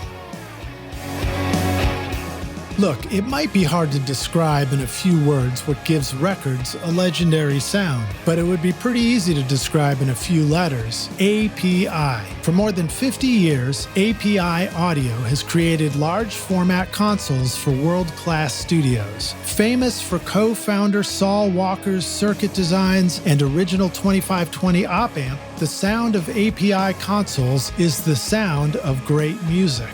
API now brings that legendary sound to your home studio with The Box, a small format console featuring the famous API circuitry that is the perfect analog addition to your digital studio. The Box gives you 8 recording channels on the left with built-in mic pre's, high-pass filters, direct inputs, customizable 500 module slots, and 16 summing channels on the right. Or you can mix using all 24 channels, including aux, sends, inserts, and silky smooth faders. API now offers a virtual console experience with a personalized online demo of the Box, 16082, or 2448 console. Sign up for your demo now at apiaudio.com. So I was thinking about like the mixer idea too. And, hearing you describe it, you've got a main console is this sort of front center in your studio? At my home studio, yeah, it's the main Yeah. That's the main deal. Which is awesome. But there are times where sometimes we don't have that real estate or we don't have that ability. And it's cool just to remember that, it's still worth exploring this stuff, even if all you had was a Mackie mixer, Oh, yeah. You could do this on a 4-channel mixer. 100%. Yeah, a little thing. I'm like right now I'm looking at the SSL Big 6. It's a little miniature mixer that gives you, I don't know, it looks like maybe 8 faders or something like that. Yeah, you like that thing? I don't know. I haven't used it yet. I remember hearing about it. But like API the Box, that's another one. That's a small but still kind of big. But like, something small that you could just have even on your Pro Tools desk that's got like 4 faders on it. You just patch stuff in, blend the sound and go. Could be really, really fun way, especially with the synth stuff, sending stuff to a guitar pedal and blending that in. Yeah, I think maybe there's a misconception of people people at home that are just working in their own home studios. They kind of feel like they need to have this large format, like 32 channels or 24 channels or whatever. And you really don't unless you're recording live bands, Like most of the time, I only use 16 channels of my console at a time. Like you can make all of this work with a little 4-channel mixer, like some little Yamaha mixer. And most likely that Yamaha mixer will last you decades, Right. And it might have a really unique tone that makes your recording stand out from the next guy. Yeah. I mean, to me, an EQ is an EQ and a preamp is a preamp, It doesn't really matter what it is or how cheap it is. Like you can make anything work 100%. Nice. Talk a little bit more about recording drums. So that was a great tip on the kick drum. Anything that you tend to do related to the snare that tends to work, or room mics or any of that stuff? Yeah. So, man, I can't remember who I heard this from either. Maybe it was the guy that recorded Korn, their first record. I can't remember his name off the top of my head, but he would use a 57 and a pencil condenser taped together. And that is something I've been doing recently that I like a lot, because a lot of the times 57s are great on drums. It's classic, it's awesome. But sometimes it's a little, I don't know, it's a little hollow or it's a little too attacky, or there's just, it's just not exactly as punchy as you'd want it to be. And when you throw a pencil condenser in there, that will get a lot of that bottom end and a lot of that, the 57 gets the crack and then the pencil condenser gets the body of it. And that's, I'm a really big fan of that. Not a huge fan of snare bottom mics. I've got some cheap ones at my house that I use just to have. But the 441 is my favorite snare bottom mic that I've ever used. Okay, cool. And then what pencil mic do you like to use for the condenser? Whatever's laying around. I mean, I think we were using like some AKG. I can't remember what it was called. Like the 451 or something like that. It is the 451, yeah. But don't you have to have the little screw-in pad though, right? Because it's going to overload the mic otherwise. Or I guess the newer ones just have a switchable pad in them. Yeah, so we have both. We have one that has a switchable pad and one that doesn't. And any pencil condenser with a pad on it is the way to go. Yeah. And then how do you position these and to make them work together? Do they have to have the capsules kind of lined up next to each other? Yeah, so I just kind of eyeball where I know the capsule is in a 57, and then just kind of eyeball where that is on the pencil condenser and just kind of hold those together. And I mean, we keep it rock and roll, so we just duct tape it, We just tape the two mics together. Yeah. And then what about actually getting those onto a mic clip? Do you just use a spring mic clip or just tape it to the mic stand? No, so I just tape it to the stand that's holding the 57. I just tape it directly to the 57. I guess it would be gaff tape, Yeah. But yeah, just tape it straight on there, and it holds secure, and you can peel it off when you're done. Okay, cool. And then when you're mixing, what are some typical things that might happen to that snare to get the sound you're looking for? You adding bright top end to bring out some brightness on the snare or anything like that, or parallel compressions or any of that kind of trickery, any shenaniganry? Yeah, sometimes I'll do parallel compression on drums is amazing. And I do use it a lot. but I would still use compression on the drum bus. And then a lot of the times, especially in the thicker metal stuff where you have these big guitars and just a lot of effects going on, the snare and the kick really doesn't punch through, and it kind of gets eaten up by the compressor on the drum bus. So I'll do the whole, create a mono aux track and bust the kick and the snare to that. And if one of the two is getting eaten up in that parallel section, I'll give the kick and the snare its own auxiliary bus. So I'm kind of like parallel compressing the kick and snare separately, as well as the main drum track. Right. Any favorite compressors for that kind of stuff? Just in the box stuff. I mean, the BF76 works great. I'm a massive 1176 fan. Pretty much any iteration of an 1176 that I've come across, I've loved. It's got a crazy good character to it and a really good vibe that I just really enjoy. I'm a big fan of being heavy-handed, so you can really smash stuff with it, and it doesn't sound weird, and I don't know, it just makes things fat, really, really chunky, and I like that kind of thing. Yeah, it's very rock and roll for sure. I have a outboard 1176, and one of the things that I discovered at one point doing vocals with band, where we were using the SM7, was actually diming the input of the 1176 all the way up, and you get into some crazy, like, both compression and distortion on the sound. And of course, you also get into, like, feedback from the mic into the headphones kind of stuff potentially. But God, it sounds so good to just like, it's a great distortion, Dude, I love that stuff. Like that kind of thing. Like I'm a huge fan of going super extreme on the attack and release. So I'll go I'll go as slow as possible on the 1176 for like a drum bus, just all the way over at 1, and then the release all the way at 7, just as fast as possible. Mm-hmm. And it punches everything up, and it's way too heavy-handed realistically, but it sounds good. And to me, that's all that really matters, Yeah. Well, and I remember one of the times I discovered this too was taking a bass track and then paralleling that bass track through the 1176 and compressing the crap out of it and blending that back in. And it was like, I was like, whoa, it was like a massive sub created in the mix, just by adding it back in. You smash bass and it'll really it almost seems synthetic, the low end that you'll get out of that. Yeah. But if I had smashed the main bass through it, it wouldn't have worked in the same way. But it would have ruined everything. Yeah, it would have ruined the bass sound. But doing it on a side chain, it's like I didn't notice it when the bass was sticking out and playing a note.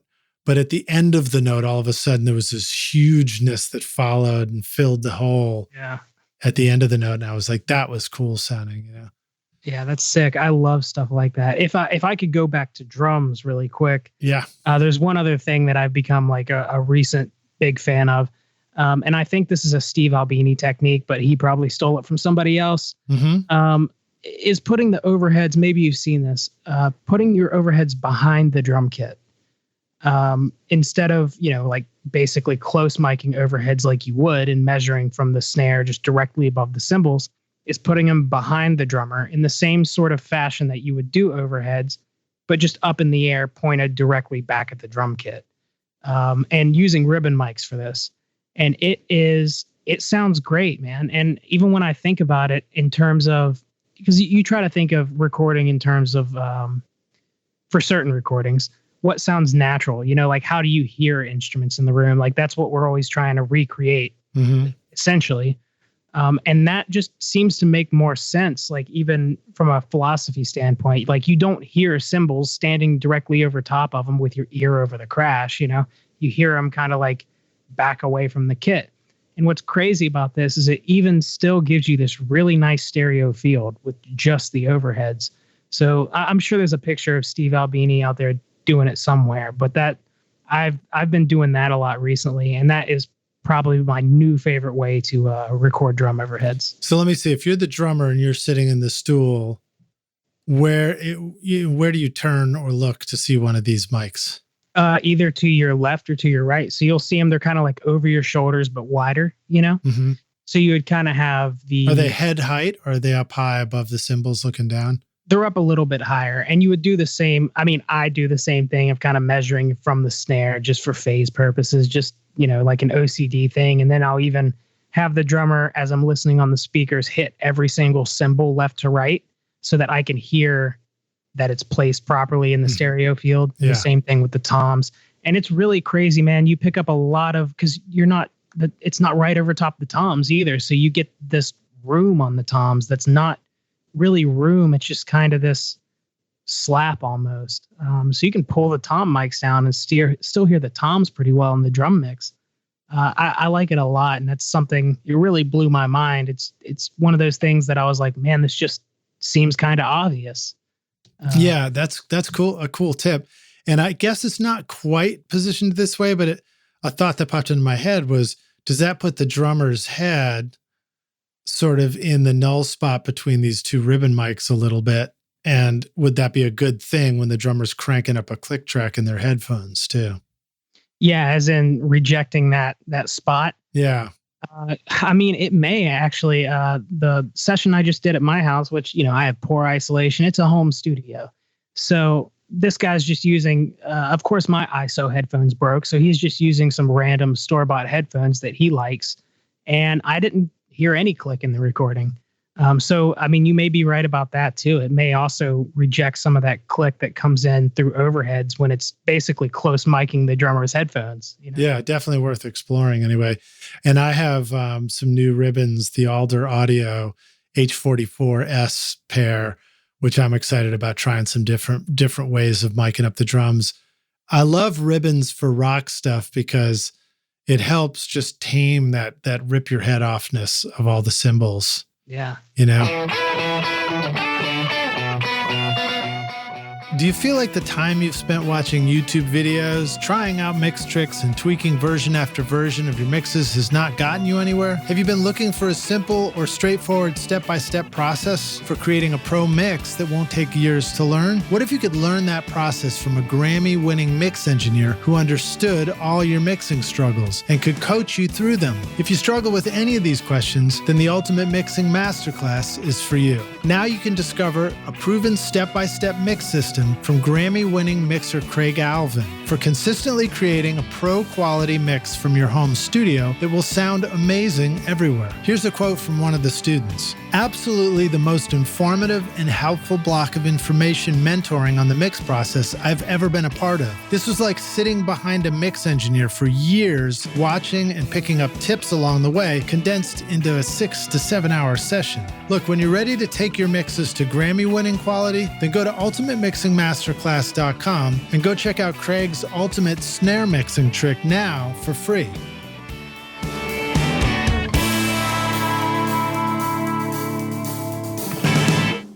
What about the hi-hat? I feel like in your drum mixes, the hi-hat sits really nicely on some of those, even though everything's just slamming and cranking and all kinds of shit going on. So do you have any, do you ever mic the hi-hat? Are there any thoughts about it? Or is it like, if you do one of these micings and you get it right, then the hi-hats just end up in the right place by the time you're at the mix? Yeah, there was a certain point in time that I wasn't miking the hi-hat at all. Because it would come through pretty audibly in most of the recordings I was doing. But it got to the point where I did a mix one time and I actually wanted more hi-hat. So I've kind of gotten to the habit of just throwing whatever on a hi-hat just to be safe, Most of the time it would be a pencil condenser, but really anything would work. You could throw a 7B or a 58 on it, and, it'd be fine. Where would you position it? Would it point straight up and down, just like straight down at the hi-hat from above it? Is it important to point it toward the snare or away from the snare or anything like that? Yeah, so if you're like setting drummer's perspective, I kind of like to keep it as far left as possible if you're dealing with a right-handed drummer, and just kind of put it on the edge of the hi-hat, because I really don't like abrasive cymbal sounds. So if that were something I'd have to use, I would like it to be more sloshy and less attacky. But it also comes down to the drummer's hi-hats too. You get some guys that have really dark hats that sound great, and you can really push that hi-hat mic up in the mix, and it just has this really nice sloshy, washy tone to it. And then there are others where it'll just be, ear shattering and really difficult to deal with in a mix. Yeah. So, I mean, it just depends. I like to set everything up kind of the way that I do it and then listen to it. And then if I'm like, wow, that hi-hat mic is really cranking, then I'll try to pull it off a little bit or move it to the side. And I just try to keep it away from the center of the hi-hat itself. Okay. All right. Let's jump to a little bit of a mixing question as we close out here. How do you know when you've got your mix right? You're recording, you're putting all this care into drums, guitars, bass, super sub kick drum and vocals and everything else. When you're at that mix stage, what are some of the things that you return to as like a way for you to be certain that like, yeah, you're feeling good about it. You've got it right. Aside from checking it on anything that I have that plays back music, and being disappointed and remixing, Right. I get to the point to where it is to where you jam it in the car full blast with the windows down. And you're like, man, this sounds good, but there's just these few things I want to fix. And then you go fix those few things and you jam it in your car again, and it's way worse. That to me is the point to where it's like, okay, like maybe now it's getting close to being done, because everything I do now is not helping, God, I've totally done that, man. I'll go to the car and I'll be like, cool, I just need to bring this bass down a little bit here, or like carve some lows in the kick or do something. And then you go and do that thing and nail it, whatever it was you thought you needed to change. And then you're right, you go back to the car and I'm like, yeah, but this one sucks compared to the other one. I'd rather listen to the other one with the thing that it may be described as wrong or needing to be fixed, but yet it had the right energy.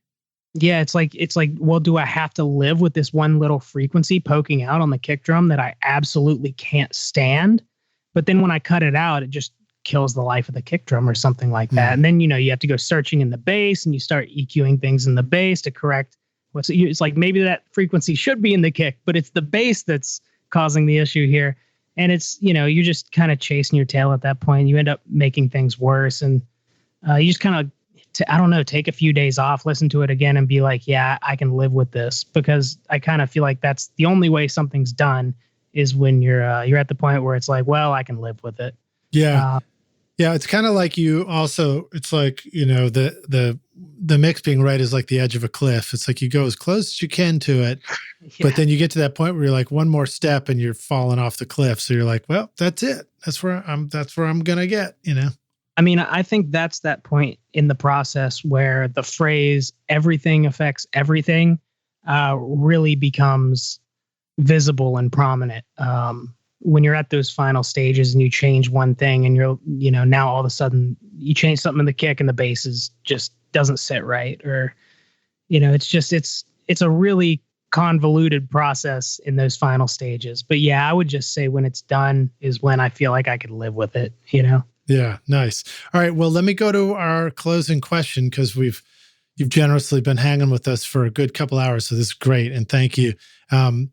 But we're going to go straight to our hypothetical question that I like to ask all our guests. You can take the Wayback Studio machine and go back in time and find young Weston, who's a big fan of, what were you a big fan of? Rock and roll? Oh man, everything that was angry. All right. We go back and find young, angry Weston, fan of angry music, and you say, listen, dude, I've come back to give you this. And maybe you're showing up. Are you showing up with like a long white beard and a white robe and a golden rope belt, and you're all gentle and like meditate all day now? I mean, I'd probably still be just as angry. I mean, that's where I'm at now, but I could probably give the youngsters some advice. All right. So you're showing up and it's like poof, and the cloud of smoke, and you're like, blah, ha, ha, ha, ha. That kind of entry. And then you say, I've come back in time to give you this one bit of advice, you little pipsqueak. Here's the single most important thing you need to know to become a rock star of the studio yourself one day. What would you tell yourself in that moment? It wouldn't be specific. It would just be to literally keep doing what you're doing. And most importantly, don't worry about anyone or anything else, because that's just going to taint your point of view about everything, to just worry about yourself and what you like. And I think that's the most important thing, is to just do what you like. Otherwise you become everyone else, which is, it's a situation that happens a lot nowadays, So basically, party on, young Weston. Exactly. Yeah, right, exactly. Cool, man. All right. Thank you for letting me try my evil laugh out on the podcast. It was excellent. Yeah, you should do it more. I'll try, man. I wish I had an instant reverb. Daniel Tashin was on the show, and he was just like reach over and just like instant reverb and effects. I think I need to have that for my podcasting studio. Yeah, I think you do too. Yeah. Let the rock stars know how they can go find you online if you'd like them to go check your stuff out. If they decide that they are ready to record, let's see. If you want your band recording or enjoy your listening to music, consider me as an option. If they're ready to do the one or both of those things, what should they do, man? How would you like them to reach out to you and make their next amazing rock record? I'm only really active on Instagram, and even barely, but you can shoot me a message on there. It's just my first and last name, Weston Wellman. My email is the same thing. It's just westonwellman@gmail.com, which I do check fairly regularly. And there's a website. It's just westonwellman.com. So it's all pretty simple. Awesome, dude. Well, I look forward to hanging out with you. We're going to do a synth nerd out day soon. Yes, dude, I'm so down. Yeah, Rockstars, let us know if we need to do like a special event at the studio one day where you can come and we can just all nerd out on synths for a day and make killer sounds, because that sounds like fun too. It sounds like heaven. Awesome, dude. Thanks for hanging, Weston. I look forward to seeing you around the studio, dude. For sure. Talk to you later. Talk soon. Cheers. Thanks so much for listening to Recording Studio Rockstars. If you enjoyed the show and want to help make it better, then please share this episode with your friends on social media and leave a rating and review on iTunes to help the podcast reach more rock stars like yourself. You can click directly over to iTunes or go to rsrockstars.com/review for an easy explanation. And remember to hit the subscribe button to keep up with weekly episodes. And if you're ready to make your best record ever now, then head over to Recording Studio Rockstars Academy, where you can start with my free course at mixmasterbundle.com. And if you want more free content from Recording Studio Rockstars, all you have to do is go to rsrockstars.com/email. Again, that's rsrockstars.com/email to enter your name and email, and I'll keep you in the loop with articles, videos, podcast updates, and even free gear giveaways for your studio. Just look for the link in the show notes below. Thanks so much for listening, and thanks for being a rock star. I'm Lid Shaw, and this is Recording Studio Rockstars. Now, go make great music. Recording Studio Rockstars would like to give a big thank you to our amazing sponsors who help make this episode possible: API, OWC, Spectra 1964, Samply, Atom Audio, and Isotope.